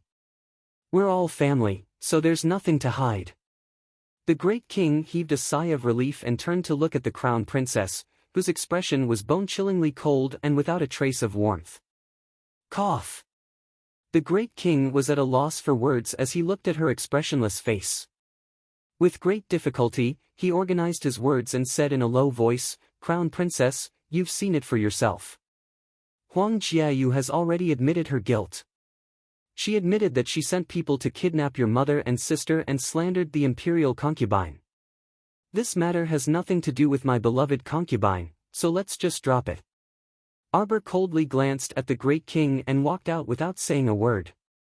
The great king's heart skipped a beat. He felt that his daughter-in-law's condescending gaze just now was simply too stifling. Screech! The Qingluan that pounced down from the sky made all the hairs on the imperial army's body stand on end. They entered a state of full alert.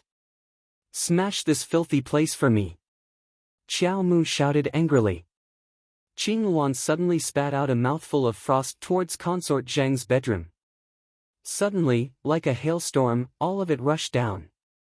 The entire roof was smashed into a sieve by this terrifying gust of wind, snow, and frost. Rubble fell from the holes in the roof. The imperial army hastily protected the great king and the imperial concubine as they rushed out of the bedroom. The crown princess leaped onto Qingluan's back and looked down on the common people. Her voice was unprecedentedly cold and frigid. "Young He. Today, I'll give the crown prince face and let you off. If you do it again in the future, I don't care if you're the heavenly emperor or the 6 prefectures and 3 prefectures, I want your entire family to die without a burial ground. Just like this palace." Boom! As her voice fell, Consort Zheng was at a loss for what to do. Her eyes bulged as she looked behind her. She saw that the perfectly fine Sephora Flower Palace's main hall and bedroom had been completely pulverized in a matter of seconds and turned into rubble. The old great king clutched his chest in shock. Chapter 622. Lord Father, look after your concubine well. Don't make a single mistake. Mo Lien coldly threw down these words and leaped to the little fellow's side. She raised her hands to pull her into her embrace and patted her comfortingly. Qingluan let out a long cry and then flapped its huge wings, carrying the crown prince and crown princess back to the eastern palace. Consort Zheng only dared to let out a long sigh of relief when she saw that the two were far away. She delicately laid in the great king's embrace and cried, "Great king, ah! Look at that crown prince. Even his concubine is so arrogant and insufferably arrogant.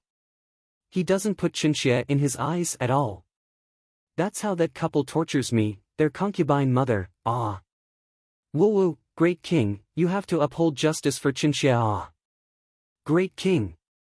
The old great king's head hurt from her noise and a trace of anger appeared in his eyes. He fiercely shook off Younghee's hand and flung her to the ground. "Don't think that this humble one doesn't know what you've done. This humble one was giving you face in front of the crown princess just now."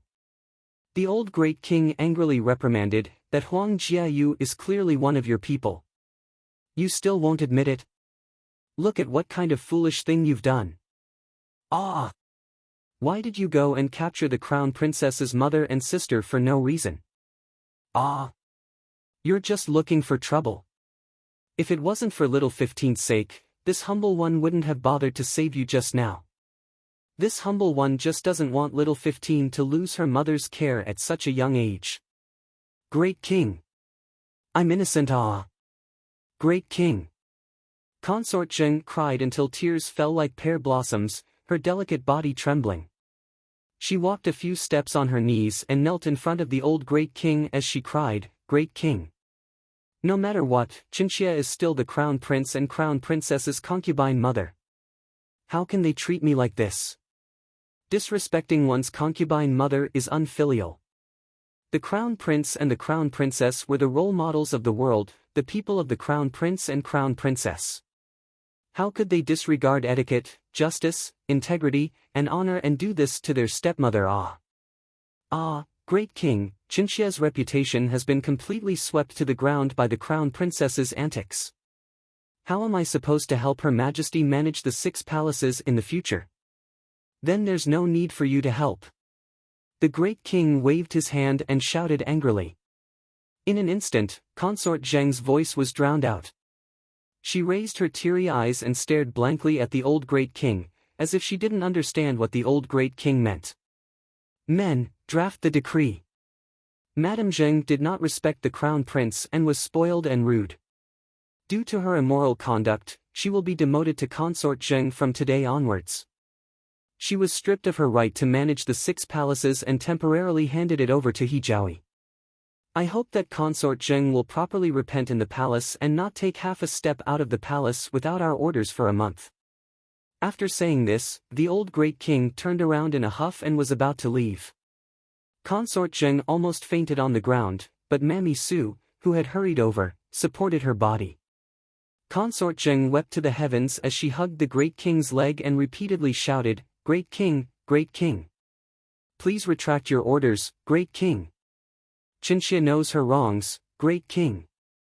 Great king." Although Qinxia is in the wrong, is the crown princess not in the wrong? She flouted the palace rules and barged into Qinxia's Sephora Flower Palace and smashed the bedchamber into pieces. How can this kind of crown princess shoulder the heavy burden of being the nation's future mother? Ah! Great king, great king. The old great king was so angry that he kicked Consort Zheng away and said angrily, "If you want to blame someone, blame yourself. You clearly knew that the husband and wife weren't to be trifled with, so why did you insist on arguing with them? It's great now. You've made a big fuss and become a laughingstock in court. You better properly stay in Sephora Flower Palace and reflect on yourself. Don't come out if you haven't realized your wrongs." Chapter 623. The great king was so angry that he didn't even mention the 1-month deadline. It was as if he wanted to banish Consort Zheng to the cold palace and keep her in Sephora Flower Palace to reflect on her actions. Mammy Su shuddered in fright when she heard the meaning behind the great king's words. She hastily crawled forward to cover Consort Zheng's mouth and dissuaded her in a low voice, "Your Highness, don't say any more, Your Highness. Your Highness, quickly kowtow and express your gratitude." Consort Zheng finally fainted. When the news reached the Queen's central palace, it was already past midnight. The Queen hastily got up to change her clothes and was about to visit the Crown Prince in the Eastern Palace, but she was stopped by the Mama by her side. "Consort Zheng has been demoted to Consort Zheng, Your Highness." Her personal Mama, Hua Xian, pursed her lips and said with a smile, "This Crown Princess is really something. Sigh, that child, Wang, I don't even know where he found such a wife. That stoic face really worries me to death." The Queen sighed. "This child of mine has always been willful and unbridled in front of his father. This is great. He married a wife who's even more willful and unbridled than him. The days from now on are going to be lively." Her personal palace maid, Hexiang, giggled and consoled the Queen. The Crown Prince and Crown Princess are both sentimental people. The great king must know this. The Queen pointed at Hexiang and laughed along. "Mama, look at this mouth of Hexiang's. She's clearly just being willful and unbridled, but in her mouth, it becomes a compliment. What sentimental person, ha ha ha." Sigh. "Your Highness, the children and grandchildren will have their own fortune. This old servant feels that you shouldn't meddle in this matter tonight." The old Mama said, "The great king must still be in a fit of anger right now." This servant also heard that the great king summoned the second prince to the imperial study at 10 o'clock tonight. The old Mama lowered her voice and whispered into Empress Zhao's ear. The Queen nodded. This Consort Zheng is really strange. Why was she so impatient to make a move on the Crown Princess's mother and sister at Dongshan Gate? This doesn't match her usual cautious demeanor. This servant heard that His Highness the Crown Prince even affectionately called the Crown Princess's mother. His Highness and the Crown Princess escorted them all the way out of the second gate, but for some reason, they were ambushed at Dongshan Gate. When the queen heard this, she immediately snorted. I don't usually see that child being so intimate with me. The maids covered their mouths and snickered. The king princess's mothers, consort Jing shunt to sleep, consort sessest, sss right. The SSSS. The court officials who were well informed naturally received the news as well, and they clicked their tongues in amazement. From what they knew, Consort Zheng had enjoyed unfailing favor for many years. Who would have thought that she would be so unlucky tonight when she met the crown princess? Even her. Shocked by the change in the court's direction, the officials all sent letters to their sons at home, earnestly warning them not to mention it. After Arbor returned to the Eastern Palace, although her face was expressionless, Mo Lien knew that she was still angry. Mo Lien raised his hand and called, "Supper. This servant is here. Didn't you say that Young He summoned the Jing estate's second steward today? Go find out what's his cause." The crown prince ordered. Yes. This servant will go immediately. Darling, don't be angry. We'll secretly take revenge. Mo Lien hugged his little wife and stroked her hair. I'll write you a monthly ticket tomorrow. Chapter 624. I've already sent people to send mother and second sister back to the Qiao estate. They also suffered a bit of a fright today, so let them rest well. We'll visit them tomorrow, Mo Lien said as he hugged his little wife. Jojo, blame me for being careless. I didn't send more people to escort them back. Arbor shook her head. How would you know that Young He is so unscrupulous that she dared to lay a hand on my mother outside Dongshan Gate? With that, she looked up at the man. Mo Lien, I won't let her off so easily. Mo Lien hastily nodded and said, all right. Go ahead and do whatever you want. Since royal father is stopping us from touching her, it's the same as taking revenge in secret. I'll have Xiao Yi find out first, then we'll haggle over this further. Only then did Arbor feel a bit better. She nodded and said, this Her Highness Zheng is truly too much of a bully. If she couldn't help but lay a hand on my mother and sister because of a quarrel between us, then she's too narrow-minded. She thinks that you're like those people in the palace, that she can do whatever she wants to you. That's good too. Give her a lesson she'll never forget. Mo Lien's lips curled into a sneer as he said, don't let her misunderstand that no one in this world can control her. Jojo, you must be tired from today's torment. Rest early. Oh, that's right, give me your broken ferrule and debeo. I'll see if I can repair it. It can be repaired. Arbor's eyes suddenly brightened. It should be possible. Mo Lien couldn't help but feel very happy when he saw a glimmer of light appear on her face. He raised his hand to pinch her little face and said, I obtained a top-grade material earlier. I reckon that not only can it be repaired, it might even improve by leaps and bounds. What leaps and bounds? Darling Qiao was curious. But the crown prince didn't say anything and only reached out to tease her little face. You'll know after I give it to you. Okay. Qiao Mu was in high spirits as she handed the ferrule and big treasure to Mo Lien. I'm not in a hurry either. Take your time. I know. Mo Lien's gaze was deep and gentle. Also, can you make me a wooden club? Usually, when I meet someone who doesn't have eyes, I'll hit him with a wooden club. That way, I won't have to use my ferrule all the time. Qiao Mu suddenly had an idea. The corner of Huifeng's mouth twitched slightly. All right. Sure enough, the crown prince agreed without any moral integrity. Do you want to add some thorns to the club? Yes, yes. Add some barbs. It'll definitely feel good to smash it. The little guy's ferocious eyes lit up again. They were as black as two boundless stars. What a strange scene. Huifeng stared at this pair of savage goods in disbelief. They were currently discussing in high spirits how to perfectly forge that club. The little girl was born ferocious, and His Highness had led the little girl astray without knowing it. Did His Highness' conscience not hurt? Let's go. Mo Lian's voice brought our dear Huifeng back to his senses, and he hurriedly followed the crown prince out of the bedchamber. Huifeng, what was that expression on your face earlier? You don't agree with this crown prince's actions? The crown prince asked calmly. Huifeng really wanted to be like Hidden Flower and fawningly say to His Highness the Crown Prince, of course not. This subordinate thinks that everything your highness does is right. But he really wasn't that shameless, so he could only harumph and no, your highness. The crown prince nodded with his hands behind his back. That's the best. If you do, I'll immediately send you away. Chapter 625. Huifeng inexplicably felt a chill on the back of his neck, and he turned to glance at the night.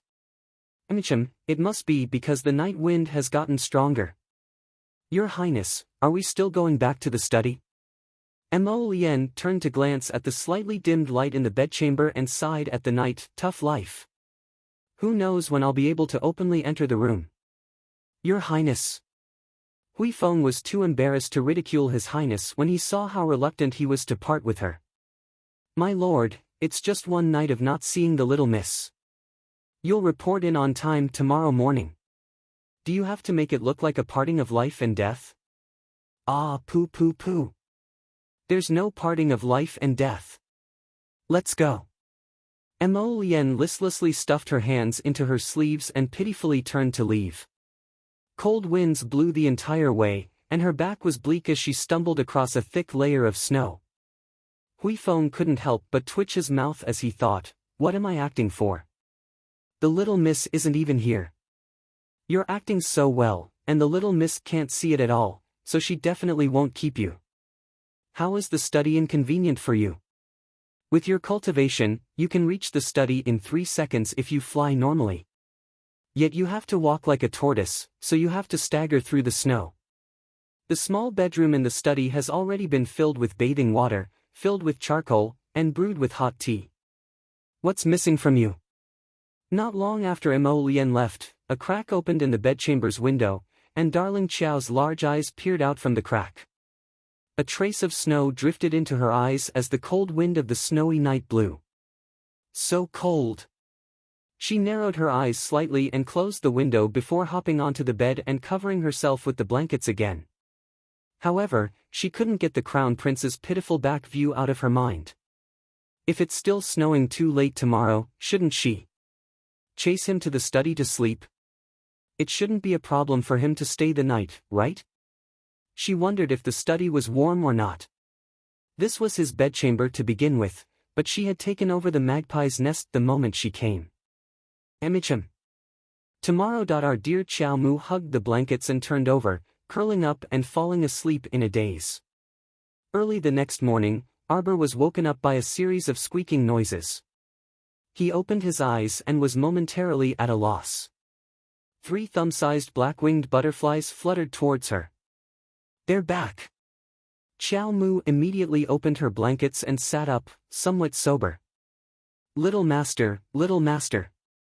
Xiao Zhao's crisp voice rang in her ears. The mansion you asked me to investigate has been bustling with activity these past 2 days.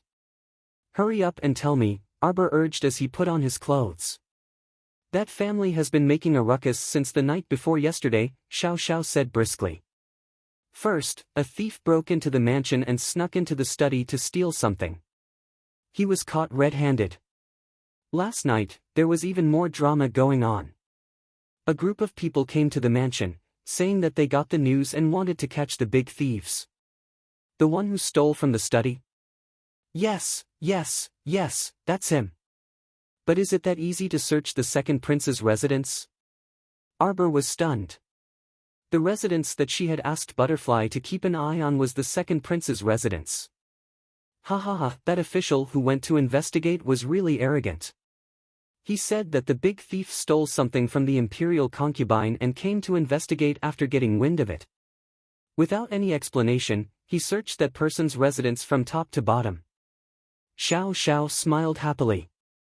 Butterfly said that they didn't find anything. That big thief actually disappeared in the end. What a joke.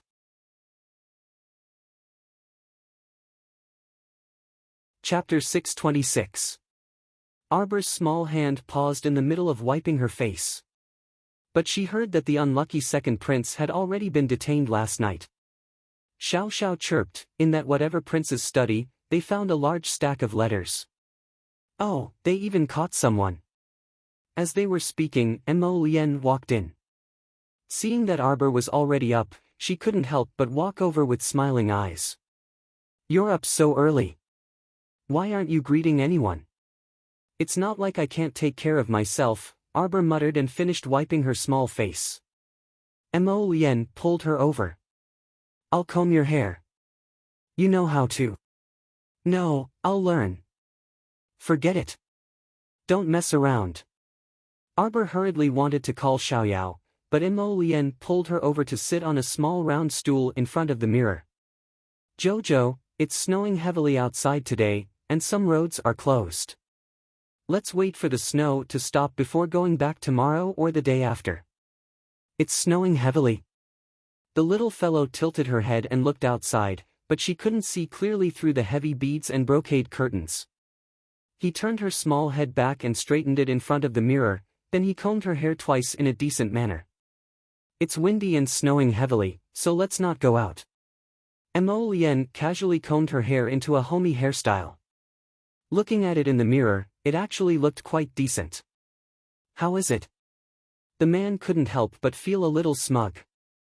Arbor glanced at him from the corner of her eyes. What exactly did you do at the second prince's place yesterday?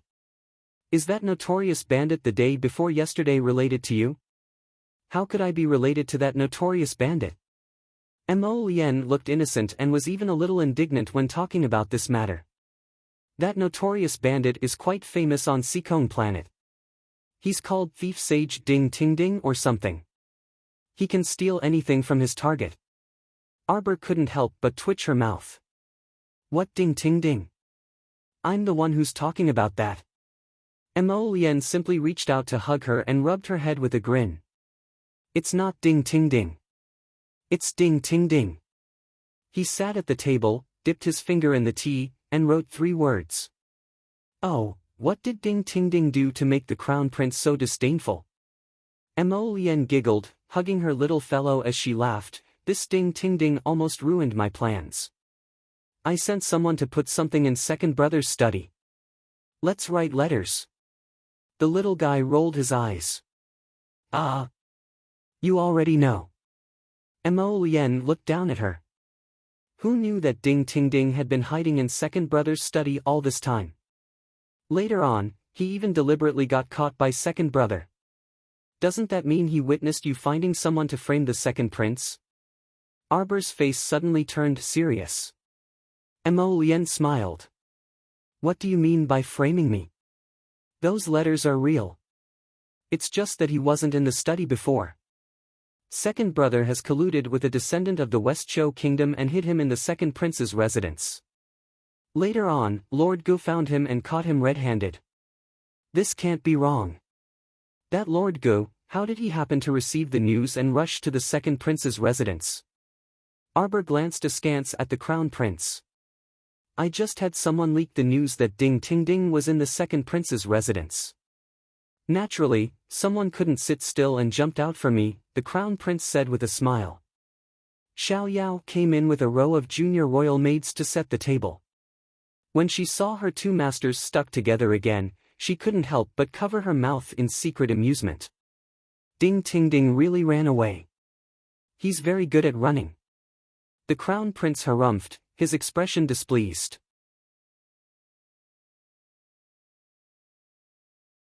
Chapter 627. Lao, that idiot, really thought he could catch him. But now, Lao, won't let this Ding Ting Ding go and justified himself in front of royal father, saying that the letters were all Ding Ting Ding's doing. It's just that how could his handwriting be fake? Your father is so muddle-headed, he might actually believe it. Arbor pursed her lips in exasperation. The crown prince chuckled and kissed her on the cheek. Good darling, you shouldn't doubt it. My muddle-headed father has a rather accurate grasp of right and wrong when it comes to major issues. Arbor was non-committal. The 2 of them held hands as they went to eat. Xiaoyao interrupted from the side and said in an indignant tone, "Miss, this servant heard that Consort Zheng fell ill from anger. She was in a daze from her illness, but she kept yelling that her chest hurt because of Mississippi." Arbor rolled her eyes and drank 2 mouthfuls of porridge with a spoon. What a senseless trick. Didn't the great king order her to reflect on her mistakes behind closed doors? Why did the news still spread? What kind of closed door is this? What mistakes is she reflecting on? That's right. The crown prince immediately nodded, fully supporting his wife. Someone, send more people to heavily guard Consort Zheng's Sephora Flower Palace.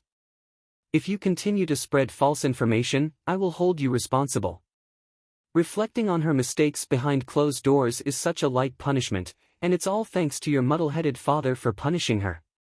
Arbor became a bit angry again as she spoke. Xiaoyao was already used to her Mrs. tone, but none of the royal maids beside her were used to it. Who would criticize the great king in front of the crown prince like this? The crown princess was truly shockingly bold. However, the crown prince and sister Xiaoyao's expressions were boundlessly calm and unperturbed. It was evident that the crown princess was already used to shooting her mouth off in front of His Highness the Crown Prince. The group of junior royal maids were all people who acted according to the situation. They all silently warned themselves to keep their mouths shut and look down, not daring to say anything. "My lord, Xiao Yi is back." Hui Feng entered to report. Mo Lian raised her head and said to the palace maids, "You may leave." With the exception of Peony, all of the junior palace maids retreated. Xiao Ye's dark figure appeared at the door like a ghost.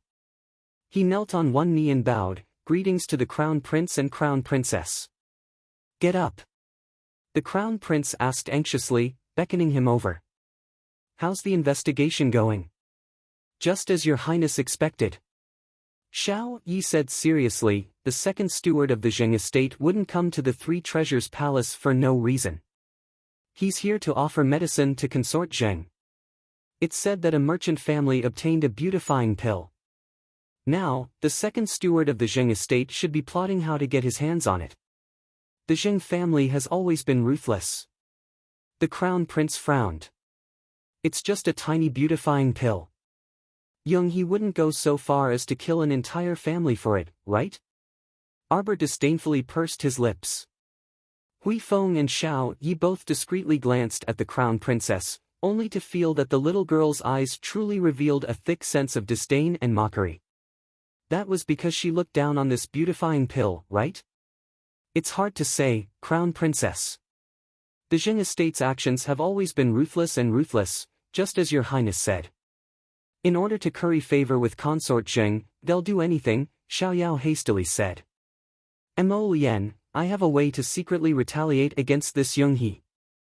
Arbor's lips curled into a scornful sneer as he hatched a plan. Hui Feng and Xiao Yi couldn't help but feel that it was better if the crown princess didn't smile.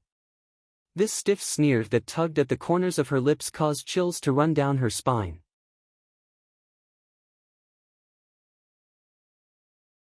Chapter 628. It was as if a knife had slashed the corner of an ice sculpture's mouth, suddenly splitting it open. The cold laughter was so lifeless that it made people shudder uncontrollably. Mo Lian leaned in to listen, gently gazing at this little person as she listened. The two subordinates couldn't help but shudder again. They felt that the crown prince consort wouldn't be saying anything good right now, but just from the crown prince's expression, it was as though the crown prince was listening to the crown prince consort's warm and gentle voice as she spoke of her true feelings. It was a very strange scene.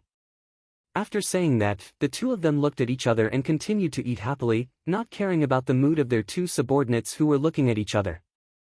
Arbor wiped her small mouth. "I'll go to the garden to use the summoning talisman in a bit."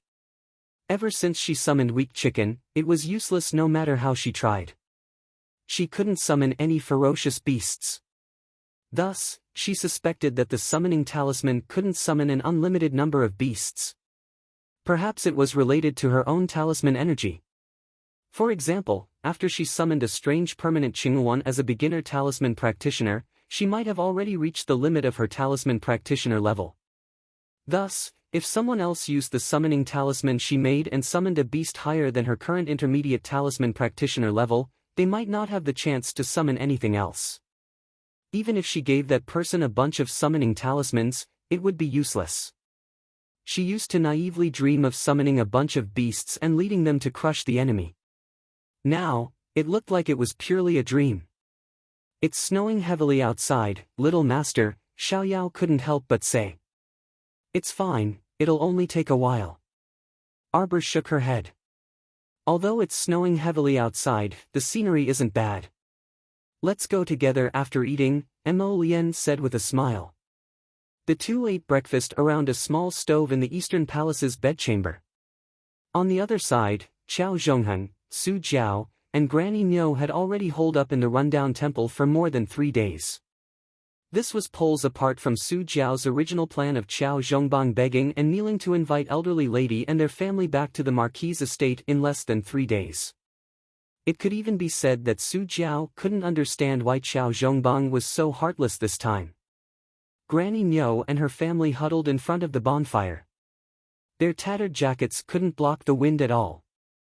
Other than them, there were a few other families living in the corners of the dilapidated temple. Those families had arrived early and had already occupied the advantageous positions in the dilapidated temple. What was left for Su Jiao and the others was near the dilapidated temple's entrance, and there was even a hole in the ceiling. The cold wind outside whistled, and there was even snow floating above their heads. It was so cold that the group of people were frozen into pitiable dogs. As soon as Su Jiao entered the rundown temple, she made her husband kick up a fuss, wanting to snatch a good place to squat. In the end, there were 2 body refinement disciples from 2 of the clans, and they worked together to beat up Qiao Zhongheng. Instantly, the meddlesome couple cowered and didn't dare to say anything. Granny Niu was flipping a small pot. The soup inside was very clear, with only 2 vegetable leaves floating in it. The porridge was as thin as water.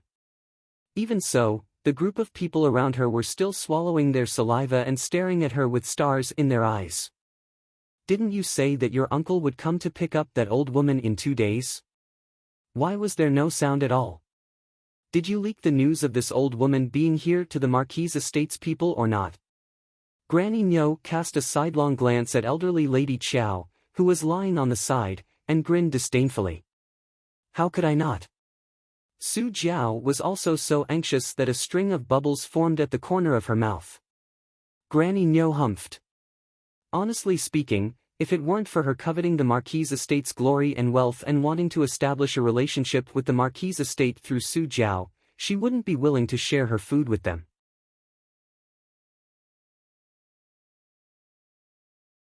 Chapter 629.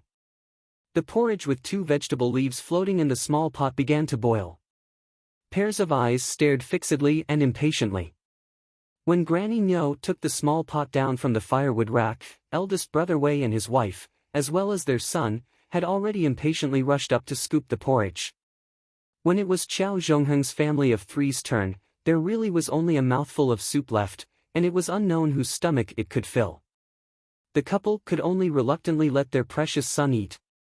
"Mom, I'm about to starve to death." Qiao Long drank a mouthful of soup and felt his stomach rumble.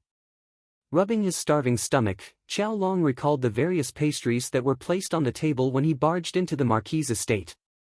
He regretted that he didn't rush up to grab a few pieces to fill his stomach before arguing with them. "Sigh, when your father finds a job as a guard, he'll have food to eat. He wouldn't be able to take it if he continued to starve." It looked like he could only fill his stomach with dirt first. Elderly Lady Qiao lay on the ground covered with withered grass and groaned. Su Jiao shot her a glance and simply couldn't vent her anger. This damn old hag truly had a precious life.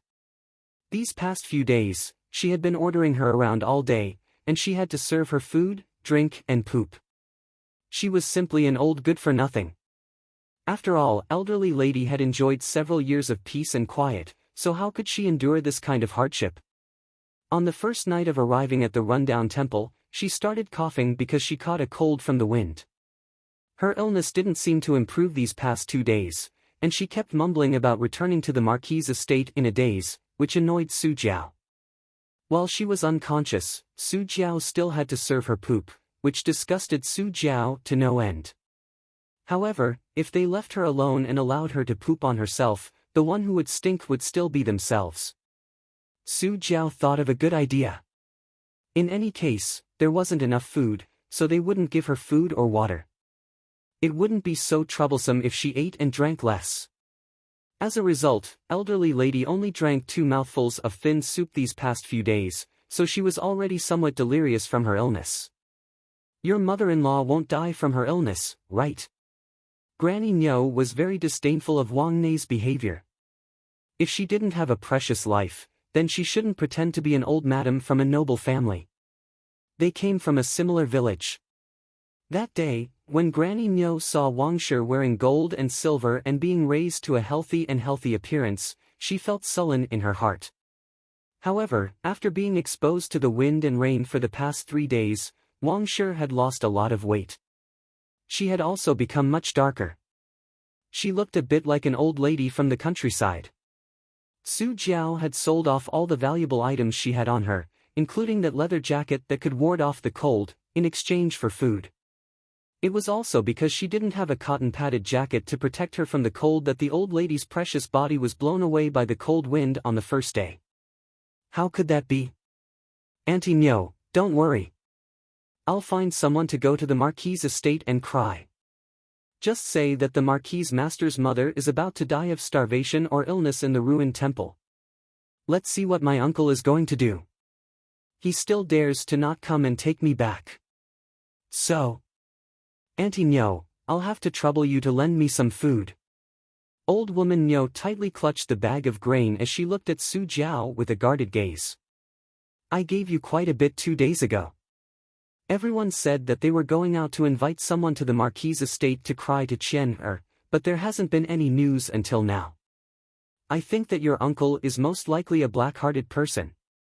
If he wasn't black-hearted, how could he possibly drive his mother out of the estate? Your eldest branch wouldn't have come to take you back. Auntie Nyo, that's because I entrusted the wrong person before. This time, I guarantee that I'll entrust an honest person to go to my uncle's place and cry for an entire day. Granny Nyo was skeptical. She grabbed a small pinch of millet between her fingers and reluctantly placed it into Su Jiao's open pouch.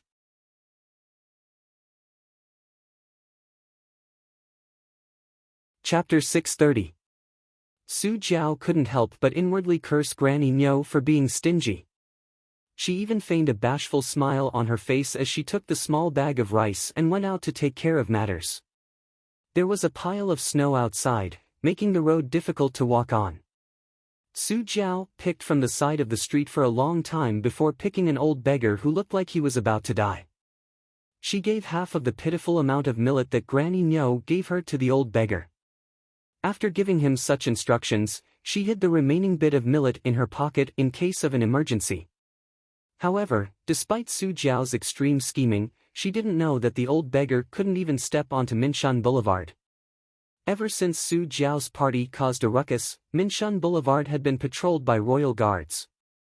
Idle beggars and refugees were chased away before they could even approach the various estates. Thus, while Su Jiao was dreaming of returning to the Marquis' estate to enjoy life, she didn't know that Xiao Zhongbang and company didn't know where they went at all.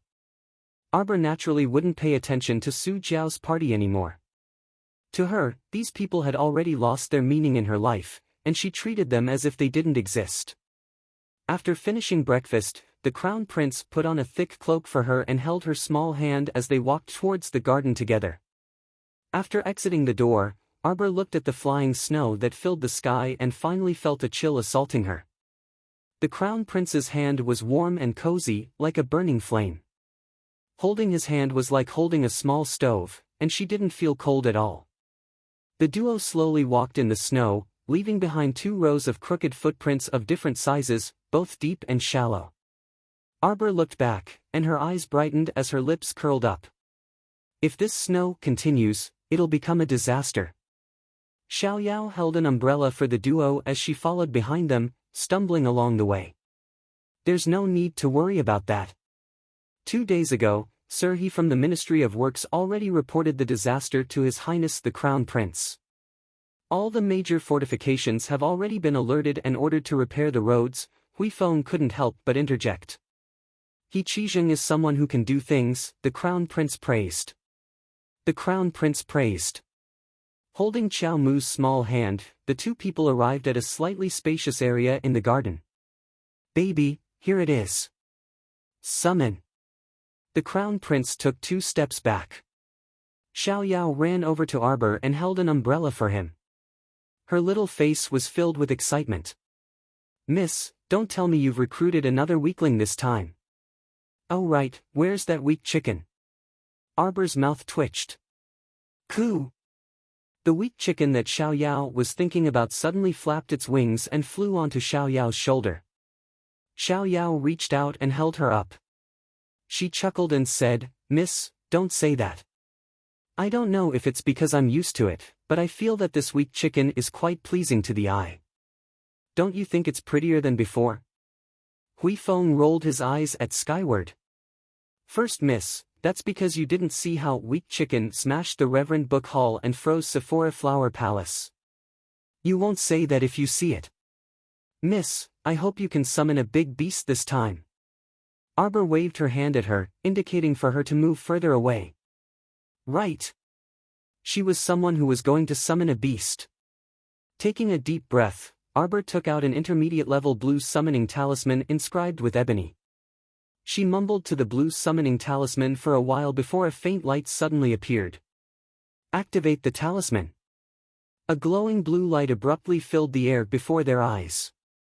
Everyone widened their eyes and held their breaths in anticipation.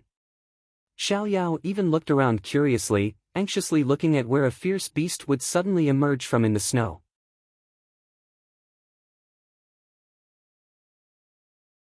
Chapter 631. There was no reaction for a long time. There was nothing in front of her. Not to mention a ferocious beast, not even a tiny sparrow could be seen flying. The garden was still full of wintersweet blossoms and evergreen pines and cypresses, but because it was too cold, all the living creatures had shrunk back into their nests. Woo-woo! Another failure. Arbor threw the ebony talisman into the snow and stomped on it twice to vent her anger. Only then did she angrily run to the Crown Prince's side, allowing him to wrap his arms around her. Hey, miss, the patterns on this talisman have lost their color. Xiao Yao ran up and picked up the ebony talisman from the snow, shaking it. When Miss first took out the talisman, the ebony was clearly engraved with strange blue patterns.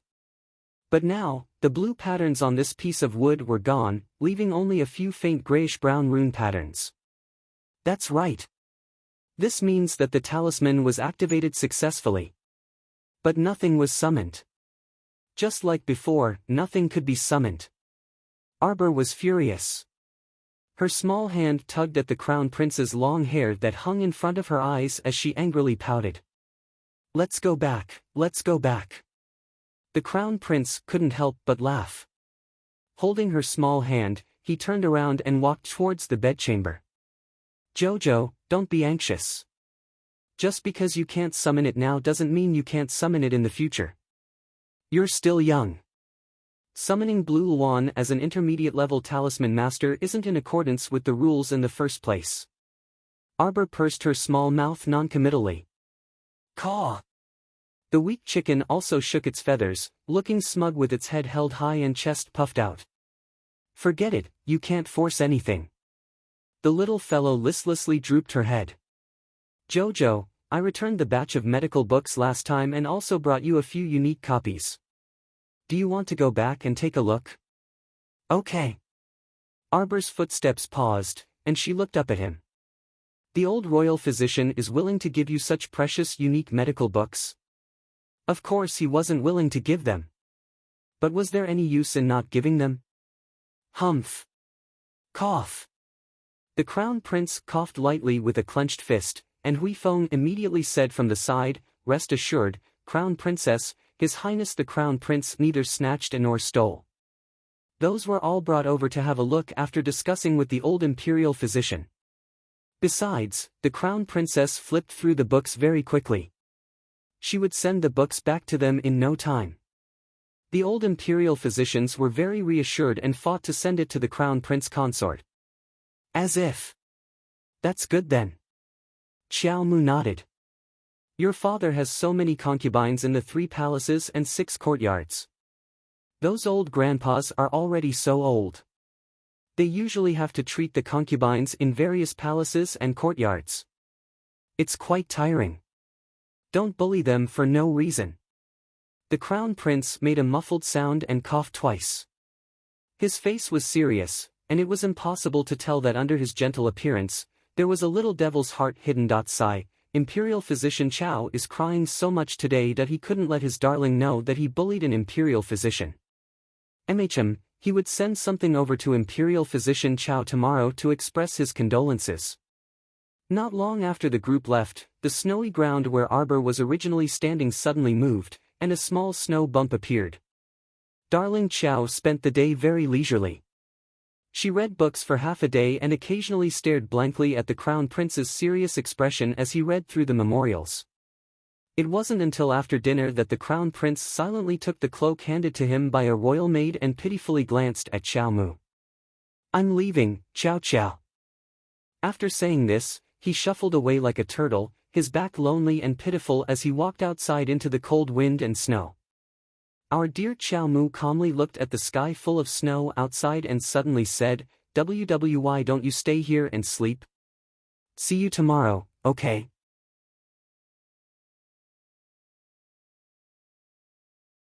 Chapter 632. Clang! The sound of Huifeng banging against the door abruptly rang out. Then, His Highness the Crown Prince kicked him out of the door, and he rolled into the snow without a sound. With his back to our dear Xiao Mu, the Crown Prince's eyes suddenly lit up like twinkling stars. Stabilizing his facial expression, the Crown Prince turned his head to look at his Chow Chow. His phoenix eyes were slightly watery. Chow Chow, really? It's snowing too heavily outside. It won't be convenient for you to walk over. Arbor's face was solemn as she walked to the Crown Prince's side and held his hand. You sleep on your own bed, I'll sleep on the couch. No need, no need. You sleep on the bed, I'll sleep on the couch. Mo Lien hugged the little fellow and lowered her head to rub against her neck, beaming with joy as she revealed her porcelain-white teeth. After the two of them washed up, they snuggled together and whispered to each other for a while. Arbor suddenly thought of something and asked, I heard that great bandit Ding Ting Ding stole something from Consort Zheng. Do you know what it is? The Crown Prince coughed awkwardly. I don't know. You definitely know. Seeing his expression, Arbor knew that he was hiding something, so she poked his waist. Hurry and tell me. You said before that you'll tell me everything you know, so you can't hide anything. What kind of hiding was this? The Crown Prince groaned inwardly. He just didn't want to mention Young He's lousy incident. What is it? Seeing the Crown Prince's expression, the more secretive it was, the more curious darling Xiao became, and she couldn't help but sound a bit coquettish. Mo Lien's heart was about to melt from this little fellow's cuteness, but her expression was a bit awkward. She hugged the little fellow and whispered into her ear, Ding Ting Ding stole Young He's. Her voice trailed off, but darling Xiao's eyes suddenly widened. She opened her mouth and yelled, What? He actually stole Young He's belly. The Crown Prince hastily covered her yelling mouth, silencing the little rascal's pocket from her lips. The two of them looked at each other and couldn't help but burst into laughter. Ding Ting Ding is too deceitful. No wonder Young He views him as a mortal enemy and immediately went to the second prince's estate to capture him. You don't know. The Crown Prince was also a bit angry at the mention of Ding Ting Ding, who would enter every nook and cranny. This stinking bug likes to send invitations before stealing. Xiao Mu widened her pair of watery eyes, looking as if she had not heard this. What? He even sent an invitation to courtesan Zheng, saying that he was going to steal her belly. Xiao Mu whispered into the Crown Prince's ear. Ting ding ting ding ting ding ting ding ting ding. Back then, his father had ordered the imperial army to guard the perimeter of Sephora Flower Palace, but even so, that person was still able to come and go as he pleased. I suspect that he either used some kind of special talisman or had some kind of amazing disguise technique, the Crown Prince said with a smile. From then on, Young-hee hated this person to the core. He's quite interesting. Arbor nodded and expressed his opinion. Crown Prince Mo immediately turned vigilant. He cupped her small face and gazed at his darling. I'm telling you, this person is really ugly. With a green face and fangs, he didn't seem like a good person. You can't interact with him, you know? Good boy. Xiao Mu rolled her eyes at him. Why should I interact with him? I don't even know him.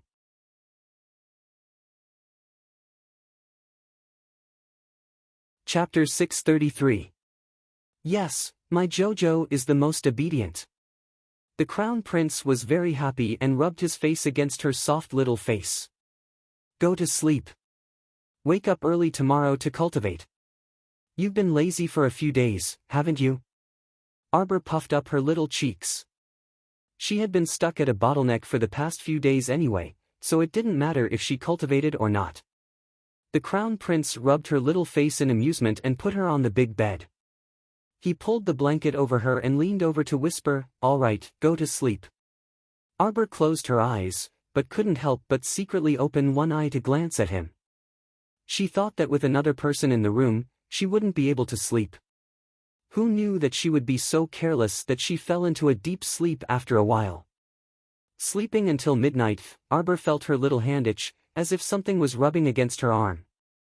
Stop fooling around. Arbor waved her hand, but that soft and cool rubbing feeling was intermittent. Her neck started to itch. Arbor forced her eyes open and squinted to take a look. At first, she only saw a faint shadow swaying slightly, but when she saw the thing in front of her clearly, she felt a chill all over her body. Instantly, clusters of small goosebumps appeared on her arms. My dear mother, anyone who opened their eyes half asleep and saw a snake as thick as a thumb beside their pillow would be so disgusted that their soul would scatter. Even if this snake was white and slender, with a pure gold 5-star crown on its small round head, it looked extremely beautiful. Even her pair of watery and round amber eyes revealed an adorable and fawning look. Just this alone scared baby Qiao half to death. She screamed and jumped up on the spot. Without thinking, she pounced towards the Crown Prince's brocade bed and crashed into his embrace.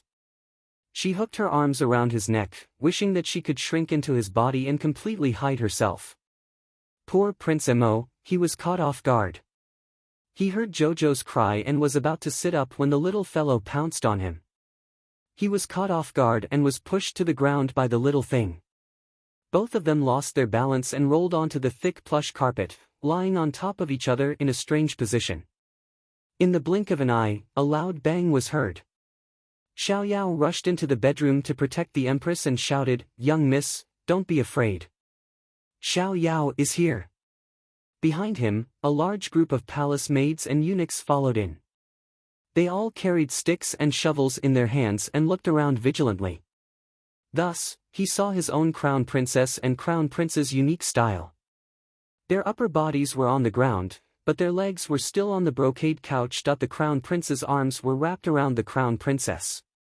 His expression couldn't be seen as he was pinned under her. They guessed that the Crown Prince's mood wouldn't be too good when a group of people came in.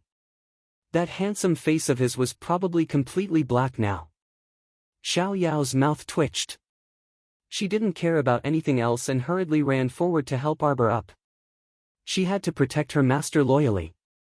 She definitely couldn't let her master be bullied by the Crown Prince. Arbor was helped up with a dazed expression. He even stepped on the Crown Prince's foot in the process.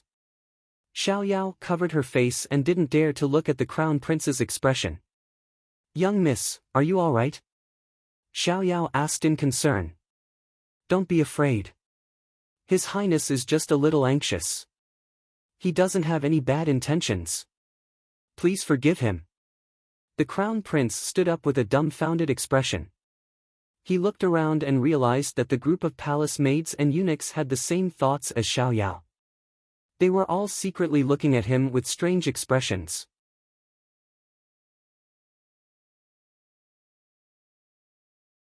Chapter 634. Your Highness, the Crown Princess is still young. Don't bully her. Xiao Yao whispered. These words sounded like he was in a hurry. Crown Prince Imo felt like he was at a loss for words.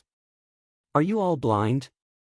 Can't you see that it was your Crown Princess who threw herself at me? All right, you can all leave. The Crown Prince took the little fellow's hand from Xiao Yao's and chased them out.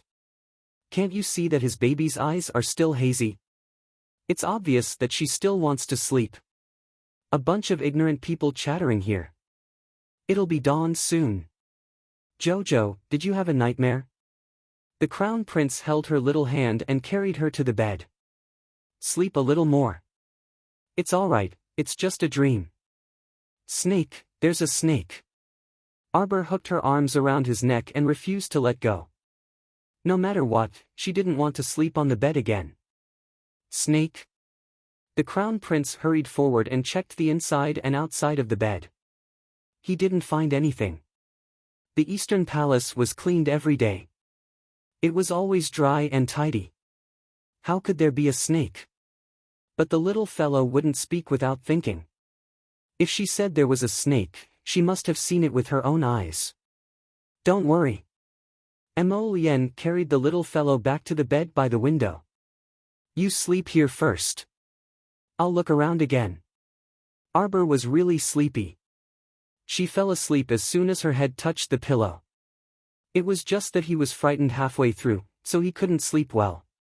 It wasn't until a pair of warm hands brushed her face that Arbor fell into a deep sleep. The next morning, while half asleep, Arbor had a strange dream. In the dream, she saw the little snake slithering in the snow for a while. There was a bulging bag on its head. It looked back at her, its watery eyes full of grievances and pity. The word summon was faintly discernible under its slanted crown. Summoned beast? Arbor woke up with a start.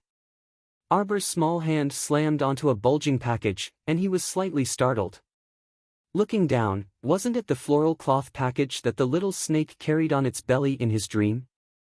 The little guy quivered and his legs trembled as he kicked the bundle off the couch. The opening of the package loosened, and something fell out of the floral cloth package.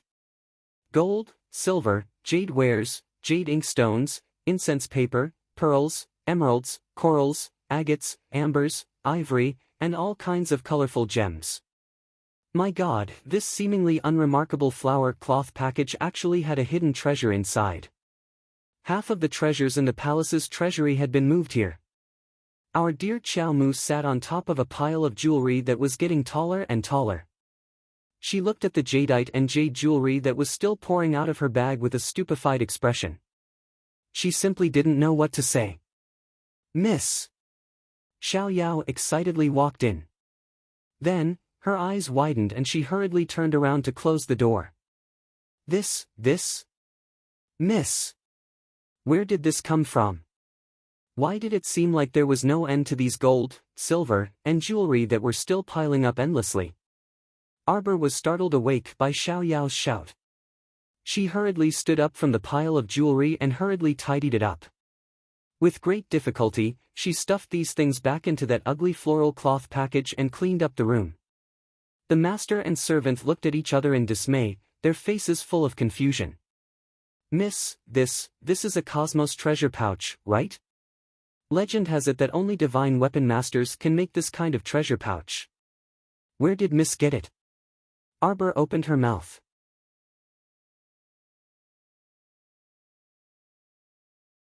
Chapter 635. What could she say? Say that she dreamed of a white snake carrying this ugly package, but when she opened her eyes, it was right next to her? Wasn't this a fantasy? Who would believe this story? Even she herself didn't believe it. Xiao Yao. This can't be something from the great king's private storehouse, right? Arbor asked in a hushed voice. Xiao Yao's mouth twitched. Master, Xiao Yao also hasn't been to the great king's private storehouse. But looking at these jewels and accessories, each one is precious and valuable. The value shouldn't be low. Then what do we do now? Arbor turned to look at her. Of course we put it away. Xiao Yao looked around furtively, then hurriedly stuffed the package into her arms. It's fine, little master. Put it in your inner world. No one will know. Even if the great king's private storehouse is stolen, no one will be able to search your inner world. Also, how do we know why this package is here? Maybe it's another scheme of that evil woman, Consort Zheng. If we take it out and get caught red-handed, then wouldn't we be unable to explain ourselves? After Xiao Yao finished speaking, she pulled her little master and ran behind the heavy curtains. Hurry and put it away, little master. Consort Zheng was the scapegoat again. Arbor thought about it and decided not to put it away. It was too eye-catching to leave such a big package outside. But if she put it away, her little body trembled from the depths of her heart when she thought of that white snake with a round and bald head. Thinking of that cold and soft touch from last night, her entire body felt uncomfortable. With a move of his profound sense, the cosmos treasure pouch fell into his inner world. The pouch opened and flipped over. Like golden pearls and jade pearls falling into a jade basin, a large pile of items fell behind the original mountain of treasures, forming another high slope. Arbor used his mystic sense and moved a red coral as tall as a person into the room. Master and servant sighed in amazement as they circled the coral tree. After admiring it for a long time, they finally looked at each other. Young master, forgive me for speaking bluntly, but I feel that even the great king's private vault would not be able to find a more perfect red coral than this. Look at this crystal clear. Xiao Yao clicked her tongue in wonder. This is the best red coral. Arbor looked at it a few more times with emotion, and then put it away. Xiao Yao, after the small banquet that day, the queen gave me a lot of jewelry as compensation. There is a box of beaded flowers, and the style is very suitable for you young people. Why don't you share it with the palace maids? After saying that, she pulled Xiao Yao to the dressing table, took out a brocade box, and handed it to Xiao Yao. Xiao Yao was speechless.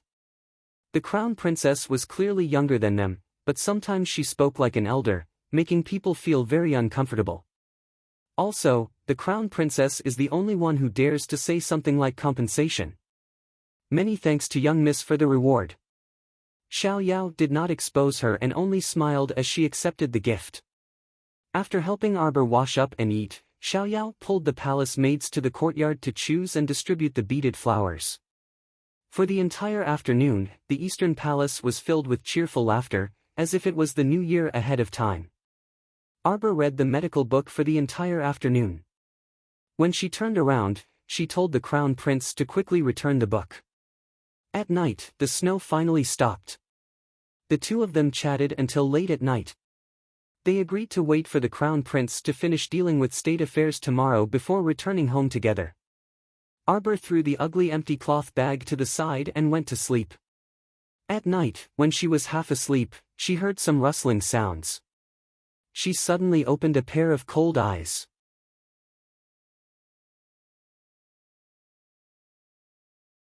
Chapter 636. She saw a candlestick in the corner of the sleeping chamber slightly swaying with a faint yellow halo. But Arbor's gaze fell on the ground. That cosmos treasure pouch was gone. Xiaomu vigilantly looked back and forth, but she didn't see any trace of that white snake.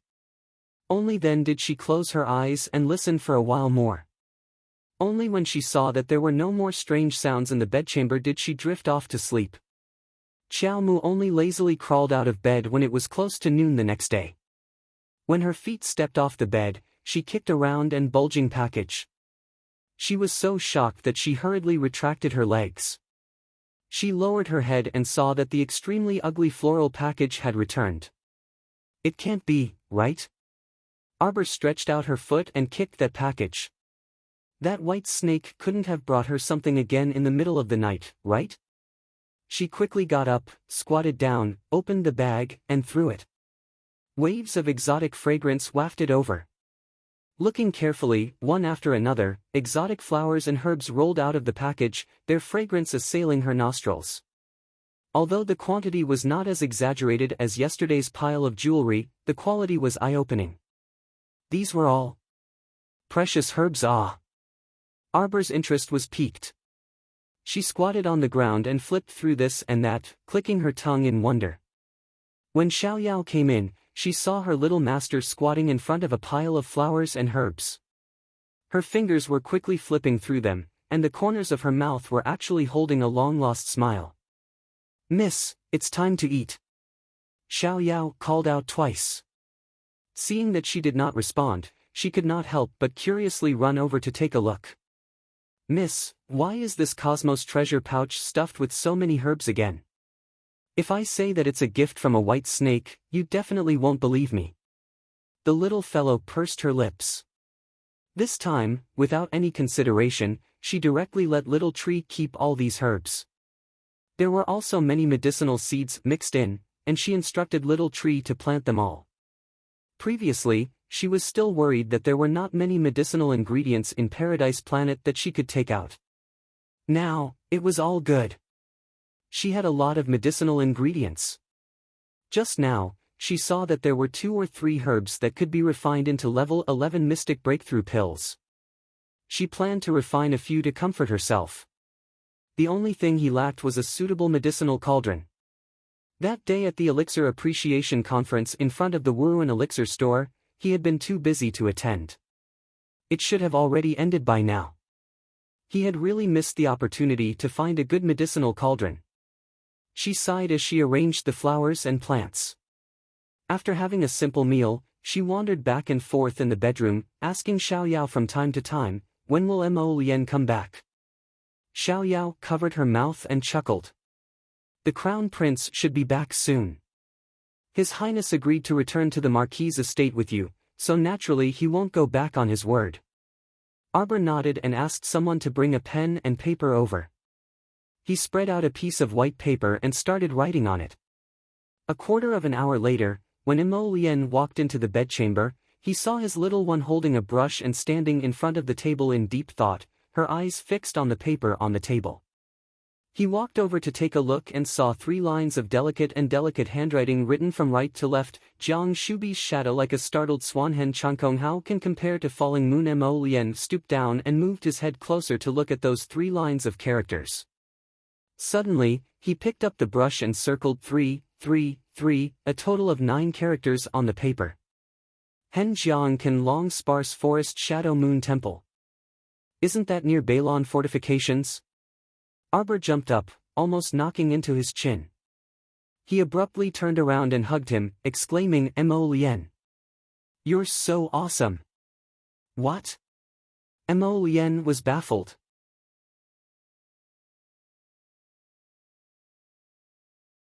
Chapter 637. Prince Mo lowered his head and glanced at the little fellow. What was so amazing about this? In order to choose a suitable city to build fortifications of various sizes, Prince Mo knew all the remote corners of the entire country like the back of his hand. Arbor put down the pen, folded the paper neatly, and stuffed it into her pocket. Only then did she raise her head to look at him. "Do you know what Startled Swan is?" "This Startled Swan is the key to opening a secret inheritance realm. And this Startled Swan should be at the place you mentioned just now." The 3 sentences she had written on the paper just now were the message the mysterious woman had left for her in the Jade Sound Transmission Talisman she had used talisman energy to open earlier. The message said, she was able to obtain this Jade Talisman because she was fated with it. As for whether she was fated with Startled Swan or even the secret inheritance realm, that was unknown. Startled Swan.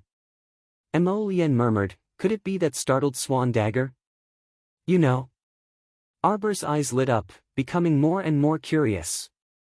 About 10 years ago, a group of relatively powerful Great Spirit Masters from Shantian Prefecture came down and pursued a woman with all their might. Mo Lien searched through some damaged ancient records in her mind. It said that the woman's cultivation was especially strong. I reckon that she might have already broken through to the Great Spirit Master realm.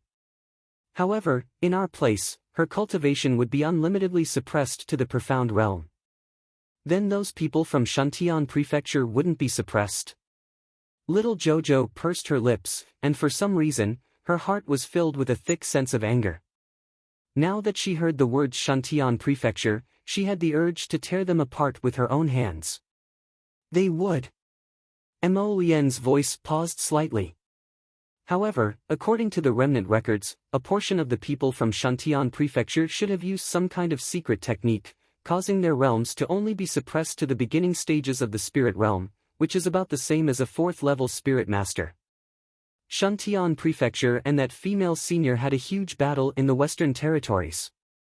According to many records, the reason why the Western Wilderness is so desolate, where not even a blade of grass can grow, is because that battle back then was extremely tragic. Tens of thousands of people besieged that female senior.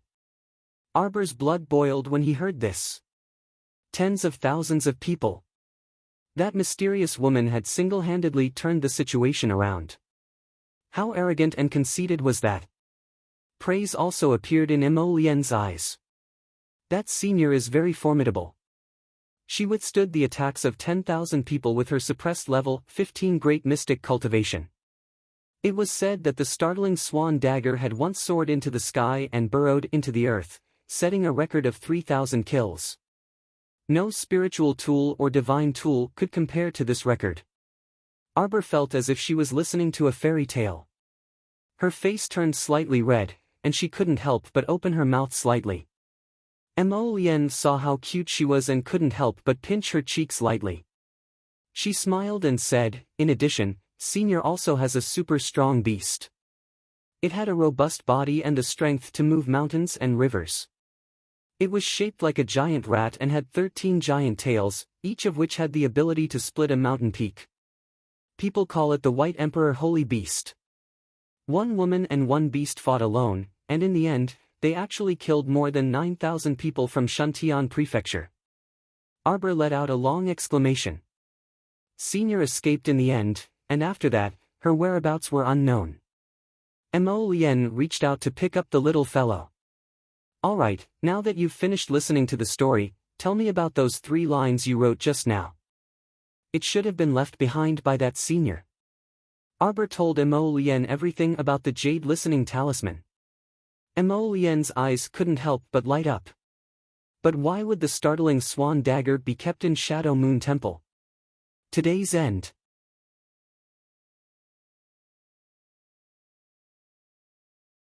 Chapter 638. Arbor shook her head. I don't know. I'm afraid that we will only know when we go. It just so happens that Balon's soil has grown a batch of edible things. I was just considering going to take a look. The Crown Prince smiled. When the snow melts, let's go together. Arbor thought of the flourishing fruits and vegetables growing on Paradise Planet, but after some consideration, she didn't say anything. Although Paradise Planet was large, the food there wasn't enough to provide for all of Northern Mo. It was right for the Crown Prince to place so much importance on the food that Balon had grown. After all, they had to tackle the root of the problem to solve the people's livelihood. However, if they transplanted the plants on Paradise Planet, she didn't know if there would be any special growth effects. She could give this a try. While Arbor was pondering, she felt a cool breeze hit her in the face. The Crown Prince had already wrapped a cloak around her and carried her out the door. The carriage stopped at the door, and the two felt warm and cozy as soon as they boarded it. A small stove had already been set up in the carriage, and 2 cups of hot tea were emitting white steam. Mo Lien reached out to remove the cloak for her, revealing her tender face. He smiled and rubbed his head against her forehead. Jojo, you can't come back with me when we go back today. You have to let me hug you for a while longer. They were just about to separate, but she was already thinking about it. What should she do? It seemed that she could only urge the Ministry of Rites to quickly put the wedding ceremony on the schedule and hurry up with the purchasing process. Arbor rolled her eyes at him. She didn't believe that this person would obediently stay in the Eastern Palace and not come to find her. This is for you. When Mo Lien stretched out his hand, he saw a short and small ruler that was flowing with an inky light lying quietly in his palm. Arbor's brows twitched, and she looked up at him. It could change the size of a weapon at will. This should be a spirit artifact. This spirit artifact doesn't need to be sealed anymore. It will automatically adjust to the range of power suitable for you according to your actual cultivation. It will be easier to use. Mo Lien hugged her and lowered his head to look at her with a smile. Do you like it? Arbor nodded heavily. He happily took the ruler and stroked it gently with his small hand. He could instantly feel the ruler's excitement. Her little Mo was back. It was no longer lifeless and broken. It had repaired Mo Lien. Arbor was so happy that he almost wanted to spin in circles, but his little hands and feet were trapped in someone's arms, and he couldn't move. Give it a try. Arbor nodded and channeled a trace of Xian energy into it. Immediately, an ink light flowed and it was full of vigor. The ruler turned into a normal ruler and was held in Arbor's hand. Mo Lien, thank. Before Arbor could finish his sentence, Mo Lien pressed a finger to his lips. What an idiot. You're not allowed to thank me. You're a spirit tool master. Arbor's eyes lit up as he looked at the man in front of him. Mo Lien tilted his head in slight distress. Perhaps. I'm just following the inheritance in my head. I'm actually not very clear about what level of weapon master I am. But currently, I can only forge a level 15 spirit artifact at most. But this ruler of yours, I used a kind of top-grade material that can grow. In the future, when your cultivation increases, you can forge it again. Arbor's eyes lit up. He tugged at his sleeve and asked, then what about Debeo? Mo Lien waved his hand and a small person jumped up in the air, happily pouncing towards Arbor. Little Master. Debeo missed you so much. Little Master, you're getting more and more beautiful.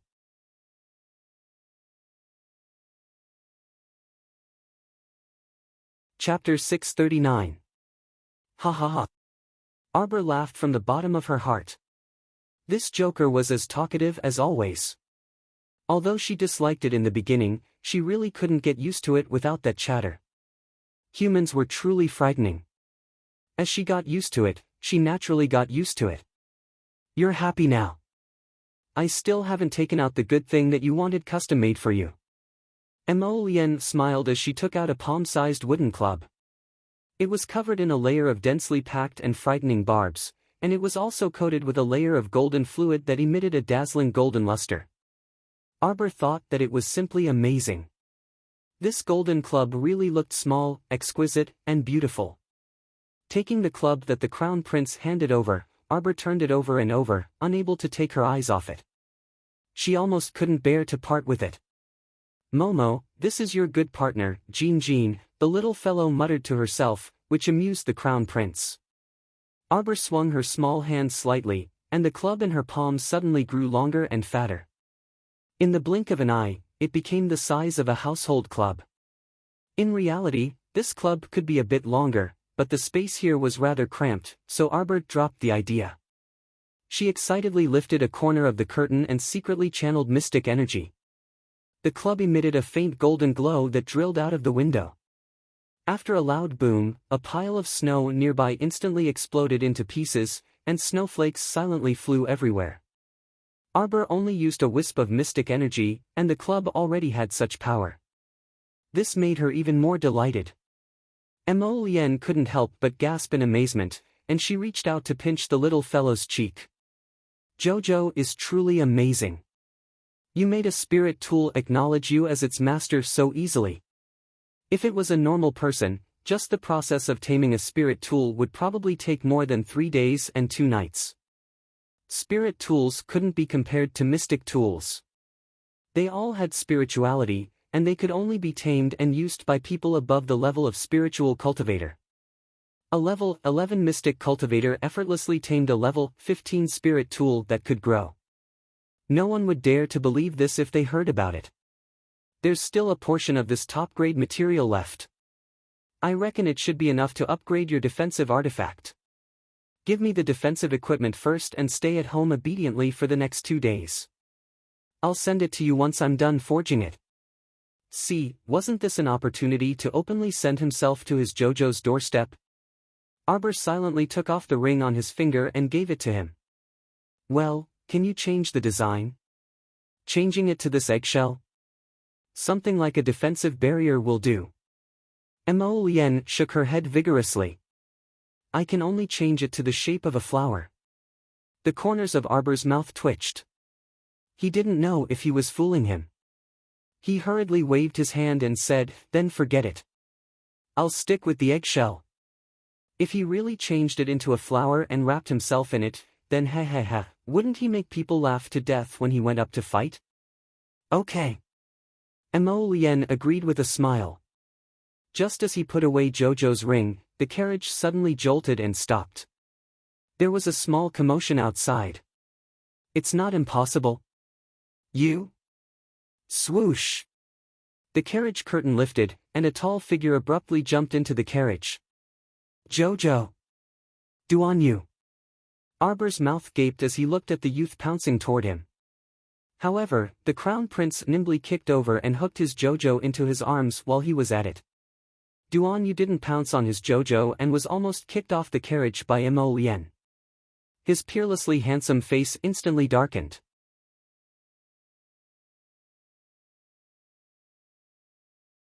Chapter 640. Jojo. Duan Yu bitterly gazed at Arbor, who was in Mo Lien's embrace. His peach blossom eyes rolled up and down as he battled with Mo Lien. Hurry and let go of Jojo, you shameless guy. Jerk. He was so miserable. Ever since they parted ways at the Qin estate, he hadn't seen his Jojo again. The most bizarre thing was that a few days ago, he actually heard rumors in the capital that the great king had betrothed the crown prince to the Qiao family's eldest miss. What betrothal? He wouldn't acknowledge it. Did this great king's brain go haywire? For some reason, he blindly betrothed his Jojo to that wretched crown prince. If it weren't for the Duan clan's trivial matters pestering him these past few days, he would have long snuck into the palace and met with his Jojo. Woo-woo. Mo Lien vigilantly glanced at him. What did you come here for? Hurry and get out of the carriage. Jojo, the great king is fooling around and betrothing you to Prince Mo. If you don't like it, you can resist. Duan Yu incited from the side, causing Mo Lien's gaze to darken. It's not that I don't like it, Arbor honestly replied. Prince Mo's originally dark clouds instantly turned sunny. He looked down at his darling with a grin and then disdainfully glanced at Duan Yu. Did you hear that? Humph. Hurry and get out of the carriage. Don't keep saying strange things and inciting my wife. Hurry and scram.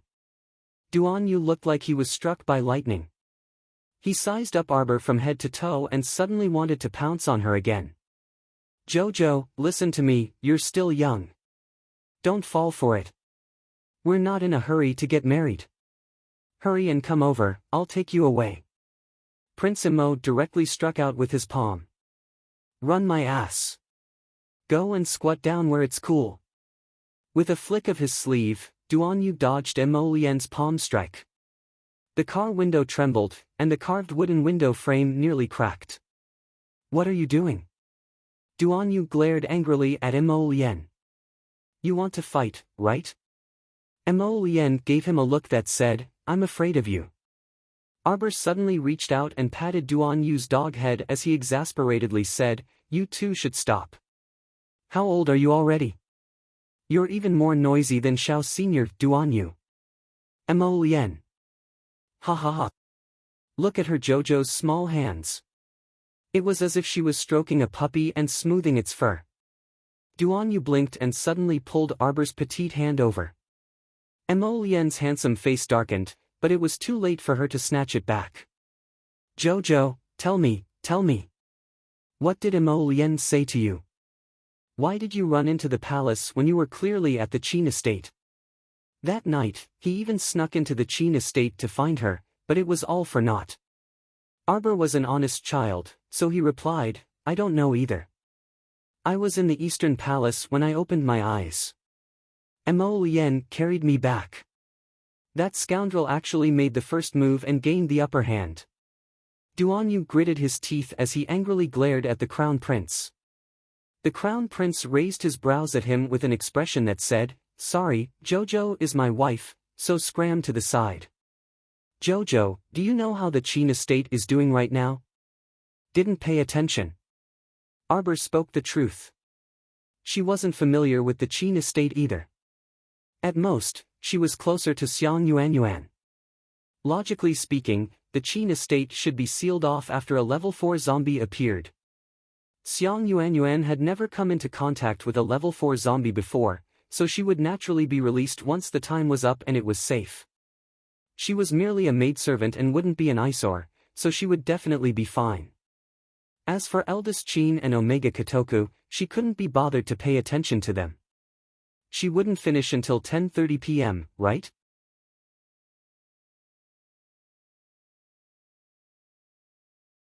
Chapter 641. I'm telling you, the Qin estate is miserable. They've been completely surrounded by Mo Lian's troops. Not even a fly can fly out. Duan Yu slandered Crown Prince Mo to his face, speaking ill of him with all his might. Mo Lian merely harumphed and raised a brow, ignoring him. However, Arbor said, logically speaking, that should be the case. A level 4 zombie appeared in their estate. Although it didn't injure anyone on the spot, who knows if it had come into contact with anyone else in the inner court before. It should be observed for 5 to 6 days and unsealed only after there are no issues, the little fellow said indifferently. Her heart had always been as hard as steel when it came to zombies, so she should treat them more heartlessly than anyone else. Duan Yu pursed his lips. It's already past the deadline, but Mo Lian doesn't have the slightest intention of letting them out. Ask him if you don't believe me. Arbor turned to look at Mo Lian, and the latter looked back innocently. I was just too busy and forgot about the Qin estate's matter. Don't worry, I just need to instruct them. As if he didn't want those two annoying young masters of the Qin estate to come out. Who knew if they would come looking for his darling? He forgot. Arbor then looked at Duan Yu with complete trust. The Crown Prince was busy with state affairs, so how could he have so much free time to pay attention to the Qin estate's trivial matters? If he forgot, then so be it. In any case, she didn't like the Qin estate very much. Duan Yu secretly twitched his mouth as he cursed Mo Lian's craftiness in his mind. What kind of tricks did this guy use to coax the little fellow? She even trusted him so much. It was simply infuriating to death. Jojo, you definitely don't know what the Great King's betrothal means. Since this path didn't work, Duan Yu quickly changed to another path and earnestly admonished Arbor, Jojo, you're young and naive, stupid. Some people are crafty and astute, and you're completely not their match. Every step he takes has his own profound meaning. First, it would silently appear by your side all the time. Then, it would slowly infiltrate your life and infiltrate your family. This was clearly despicable. Then, he would pull all your family members to his side and slowly lure you to his side step by step. This was Prince Mo's strategy of slowly infiltrating the empire. He was so stupid. With such a good plan, he should have made the first move to gain the upper hand. Why did the Crown Prince succeed? For example, this betrothal. Didn't you say that you don't even have any friends? Why did you suddenly agree to this betrothal? Duan Yu glanced at Arbor aggrievedly. Every time he said, let's be friends, she would yell, I don't have any friends. Then, Prince Mo would take advantage of this opportunity to sneak her into the enemy's camp. Into Jojo's heart. Darling Qiao nodded sincerely. Before Mo Lian could cover her mouth, she heard her reply crisply, that's right. Mo Lian also told me that since I said that we don't have any friends, then we won't be friends anymore. We might as well be husband and wife. Duan Yu looked at her in bewilderment. Was this okay? Mo Lian couldn't resist facepalming.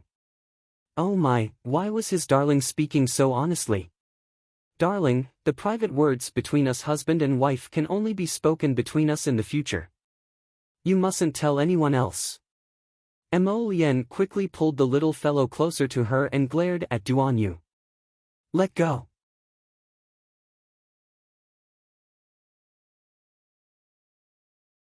Chapter 642. Not only did Duan Yu not let go, he even grabbed Arbor's hand and abruptly lowered his head. He held her hand with both hands and sobbed bitterly. Jojo, how could you be so deceptive? You should have said earlier that you weren't going to be friends and be husband and wife instead. Let go. Mo Lien forcefully slapped Duan Yu's arm twice. Arbor hastily said, don't hit him, he's already crying. He looks quite miserable and pitiful. Mo Lien, as she spoke, Arbor reached out to stroke Duan Yu's head again. Alright, don't cry anymore. I know, it was my fault for pretending not to know you that day. But how would I know that you guys are so crazy that you recognized me with a single glance? I originally wanted to hide in the Qin estate for a few days. When Arbor thought of this, she couldn't help but ask, Duan Yu, Mo Lien said that you blindly recognized me after my disguise. How did you guess? Mo Lien. His wife was too simple-minded and could say anything. What should he do? So anxious. Duan Yu was even more dumbfounded. Why did he feel like he was talking to his Jojo in a different world? Was he crying bitterly because of the Qin estate's matter? That wasn't the case at all right? He was crying because Jojo was deceptive and didn't tell him earlier that he had a wife if he didn't have friends, alright? However, he still quickly retorted, of course not, don't listen to Mo Lien's nonsense. How could I have guessed right? I recognized you with a single glance purely based on intuition. My Jojo is so fair, adorable, and intelligent. No matter what you turn into, I can recognize you with a single glance. It's really Jojo. Get out of my way. Go. Mo Lien grumpily grabbed Arbor's hand and pulled her into his embrace. He patted her back while he was at it. Don't believe him, Jojo. He's pretending to be obedient in front of you right now. He definitely guessed it. Absolutely. You're the one who's pretending to be obedient, your whole family is pretending to be obedient. If you didn't use such a shameless method to trick Jojo into leaving, who knows who would be smiling proudly right now. Mo Lien snorted as she glared at Duan Yu from the corner of her eyes. Who was he blaming for his own stupidity? The two of them communicated silently. Their eyes were filled with killing intent.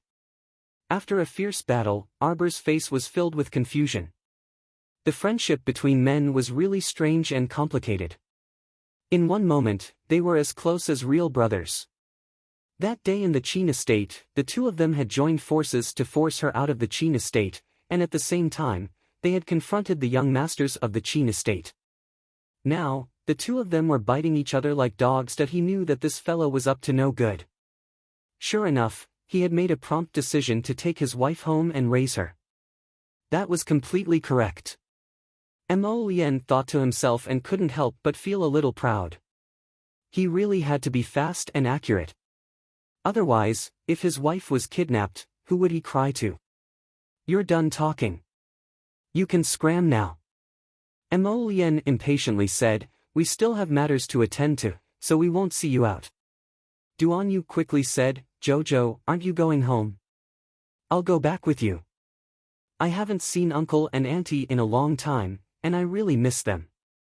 Mo Lien immediately glared daggers at him, stabbing him to death. His lips curled up as he remarked dryly, father and mother's health is quite good, so there's no need for you to worry.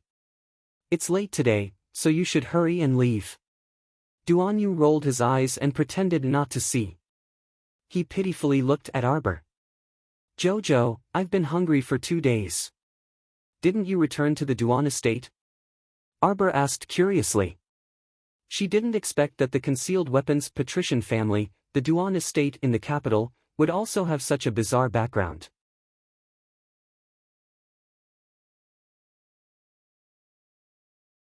Chapter 643. Duan Yu pursed his lips in disdain. I don't want to go back. That old man is forcing me to go back. As soon as he stepped into that house, there would be endless disputes. It was so annoying that he was annoyed to death. Some trivial matters, big or small, always got in his way, making it impossible for him to have a pleasant conversation with Jojo. Jojo, where did you run off to these 2 years? Do you know that I was about to court death? I'm sorry, I made you worry. Duan Yu's eyes brightened, and he started rambling non-stop, completely ignoring the daggers that Prince Mo shot at him from time to time. Afterwards, Duan Yu was annoyed by Mo Lian's daggers, so he directly shot him a look. Don't think that you'll succeed just because you made the first move. I'm telling you, you two haven't gotten married yet, so who knows if there will be any variables. Moreover, after getting married, many people can still divorce. Prince Mo instantly exploded. He grabbed Duan Yu's collar and broke out of the window, directly beating him up. Arbor was baffled as he watched the two exchange murderous glances. Afterwards, they both jumped out of the carriage and actually started fighting halfway. With their cultivation, it was a lively fight. White snow fluttered and withered leaves covered the ground. The two's mystic energy swept across, causing all the people and animals within a radius of 5 kilometers to flee. The carriage driver stopped the carriage in a daze and turned to look at Arbor. He stammered, "Your Crown Princess, His Highness is." Arbor rolled his eyes. "Ignore them, the two brothers are acting crazy. Drive me to Wangji's sesame cake shop first. I'll bring a sesame cake back for my sister." "Yes, Crown Princess."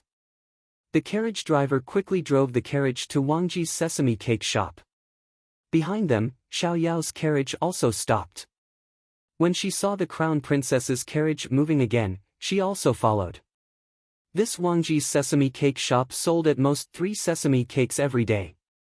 Customers usually exchanged silk cloth or other food with the shop owner. Just like that, no one bought it. It wasn't that they didn't want to eat it, but that they didn't have anything valuable to exchange with others. This Wang Ji must have stockpiled a lot of wheat, so it wasn't much of a problem to make 3 sesame seed cakes a day. Who told them to only have sesame seed cakes at home? Of course, they had to use the sesame seed cakes to exchange for other things. Otherwise, they would be sick of eating sesame seed cakes every day. However, it had been more than half a month since anyone had come to buy sesame seed cakes or barter with him. Shopkeeper Wang was almost worried to death.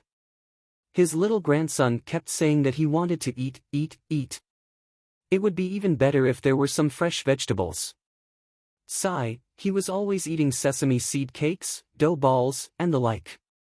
Without fresh vegetables and fruits in his stomach, his little grandson's bowel movements were somewhat obstructed.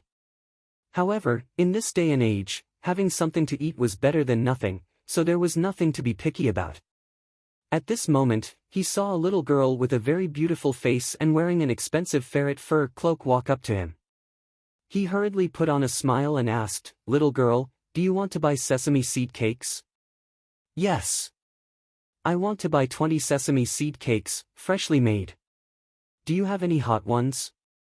"Yes, yes, yes." The old man hurriedly nodded like he was pounding garlic. Then, he looked at Arbor somewhat shyly and rubbed his hands. Just, miss, I want to exchange them for some fresh vegetables and fruits, and also rice." It seemed that his request was a bit high, so the old man was somewhat embarrassed. Arbor flipped her small hand and threw half a bucket of white rice to him. Then, she asked Little Tree to bring her 2 big cabbages, some bean sprouts, a bunch of grapes, and 4 honey peaches from Paradise Planet. She threw them all to the old man. "Is this okay?" She was just sitting at home, and a nouveau riche came knocking on her door. The old man hugged a large pile of vegetables, fruits, and rice and almost cried out. He nodded like a chick pecking at rice. Today ended.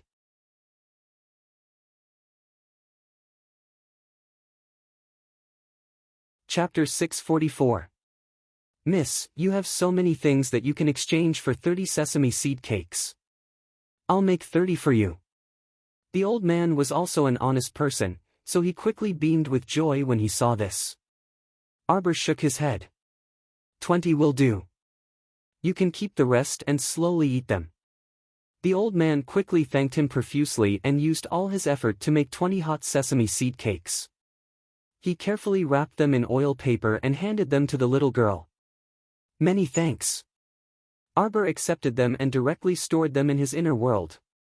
He nodded and turned to walk towards the carriage. As soon as she lifted the curtain, the corner of her mouth involuntarily twitched. She saw two men sitting across from each other, each holding a teacup. Their fingers were long and slender, and their eyes were slightly lowered. A picture of quiet and handsome men flowed before her eyes. The two of them were sipping tea, and the tea mist lingered before their eyes. It was quite beautiful, like jade, as if they had completely lost the appearance of having just fought a fierce battle. The little fellow sighed and climbed into the carriage, resigned to her fate, and sat in the innermost seat. Not fighting anymore? We were just comparing notes, Mo Lien replied dryly. When you disappeared for more than 2 years, we also frequently compared notes. Arbor. Alright, the world of boys was truly quite difficult to understand. Jojo, tonight is the last day of Wuruan Pillhouse's auction, and they will continue to auction that rare 9 stars mirroring the moon cauldron. How about we also go take a look? Duan Yu suggested with a smile. No need to trouble yourself. I'll just buy the 9 stars mirroring the moon cauldron for Jojo. Mo Lien harumphed. Duan Yu glanced at him and gloated, "You're uncultured." Ha! Do you think you can buy something like that so easily? The seller said that if you want the cauldron, you can only exchange it with a level 11 mystic breakthrough pill and a blood stasis dispersing pill. Moreover, the person wants a high-grade pill, so it must naturally have purple veins, understand? Arbor didn't notice Duan Yu's smug tone and asked in astonishment, logically speaking, Wuruan Pillhouse's auction should have ended 2 days ago, right? It's precisely because of the appearance of this 9 stars mirroring the moon cauldron. Duan Yu clicked his tongue in wonder. The 9 stars mirroring the moon cauldron attracted the attention of all the pill alchemists in the nearby towns. The alchemists really wanted to obtain this medicinal cauldron. It was just a pity that the other party had set specific conditions for the exchange. It is said that this matter has alarmed the Alchemy Alliance, and it has been delayed for 2 or 3 days to wait for the Alliance Master of the Alchemy Alliance to come and bid for the medicinal cauldron. Arbor blinked. Is the 9 stars mirroring the moon cauldron really that good? Even the Alchemy Guild is here. Of course. It is said that it is the treasured cauldron that all alchemists dream of. You only need a level 11 mystic breaking pill and a blood stasis dispersing pill with purple veins in exchange for that cauldron? Arbor's eyes sparkled as he asked. Yes, that's what the seller of the medicinal cauldron said. This matter has already spread through the streets and alleys, Duan Yu said with a grin. How is it? Shall we go and take a look tonight? Arbor nodded. I'll go and exchange with him. Duan Yu exclaimed with a chuckle, Jojo's current pill refining standards are so superb. It's all right. Arbor nodded. It shouldn't be a problem to concoct pills with purple veins. However, she was a bit impatient because she didn't have a suitable medicinal cauldron, and it took a long time to concoct. Can we make it in time? Tonight is the last day, Duan Yu casually asked as he leisurely took a sip from his teacup. We can make it in time, right? We should be able to finish it in a little over 2 hours. It's just that it takes too long, so it's a bit annoying. The little fellow looked bored, and as a result, Duan Yu nearly choked to death on his tea.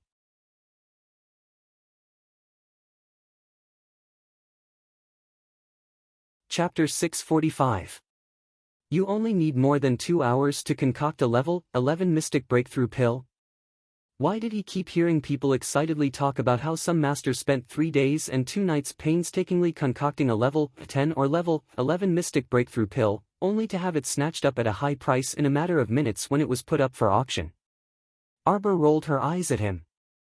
It takes more than 2 hours to concoct a level 11 mystic breakthrough pill. Do you want to tire me to death? What I'm saying is that it might take more than 2 hours to concoct a mystic breakthrough pill and a blood stasis dispersing pill together. Mo Lien twitched her mouth and looked askance at Duan Yu's gaping mouth in shock. She couldn't help but laugh inwardly. You haven't seen the world yet. Do you think other people can compare to my wife's pill concoction talent? Mo Lien harumphed and rebuked Duan Yu. Duan Yu speechlessly rubbed his nose and looked out the window. The carriage had already stopped. Qiao Zhongbang and his wife, who had heard the news, quickly came out to greet them. Just as they were about to salute, Mo Lian waved her hand and went up to support them, pulling them into the house. "Sister!" Qiao Lin bounced out. Judging from her rosy cheeks, it was evident that the night raid 2 days ago didn't cause her much trouble. Arbor pursed her lips and reached out to hold her sister's small hand. As the group walked inside, Wei Ziqin cheerfully said, "Xiao Yu, you haven't come in a long time." "Yes, Auntie. I'll come every 2 or 3 days in the future. Don't find me annoying." "How could I, child?" Wei Ziqin shook her head with a smile. "You're Jojo's good friend. Auntie doesn't mind you coming to eat every day." Arbor glanced askance at Duan Yu and harumphed. This time, she didn't rebuke a certain person in front of her mother by saying "no friends." "Sister." A vigorous youth's voice cut in. Arbor looked up and saw a burly young man with thick brows and big eyes running down the corridor. He ran straight to her and looked at her with a hearty laugh. "Brother who?" Arbor's eyebrows curved slightly as he ran forward to greet his brother. "Little sister, big brother really regrets what happened last time. Of all times to go into seclusion, I just had to go into seclusion when you came back." Qiao Hu scratched his head and said, "What's there to regret? Didn't I come back?" "Yes, yes, yes." Qiao Hu smiled honestly. "You won't be leaving this time, right?" Arbor nodded. "She's living at home." "Great." Jolin cheered and pulled Arbor's hand. "Sister, did you buy me a sesame seed cake?" Wei Ziqin turned her head and glared at him. "You're only thinking about that little bit of food. It's as if you're missing out on something.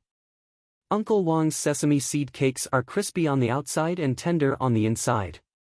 They're delicious." Qiao Lin pouted and looked at her sister eagerly.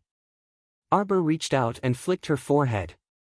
Then, with a swipe of his hand, he took out a stack of sesame seed cakes from his inner world. "Take this and stuff your mouth." Jolin cheered and took it, grinning from ear to ear. A few sesame seed cakes were enough to make her happy. Arbor helplessly shook her head and followed the group of people chatting and laughing into the hall. After chatting for a while, Arbor was still thinking about the pills, so she planned to return to her room first.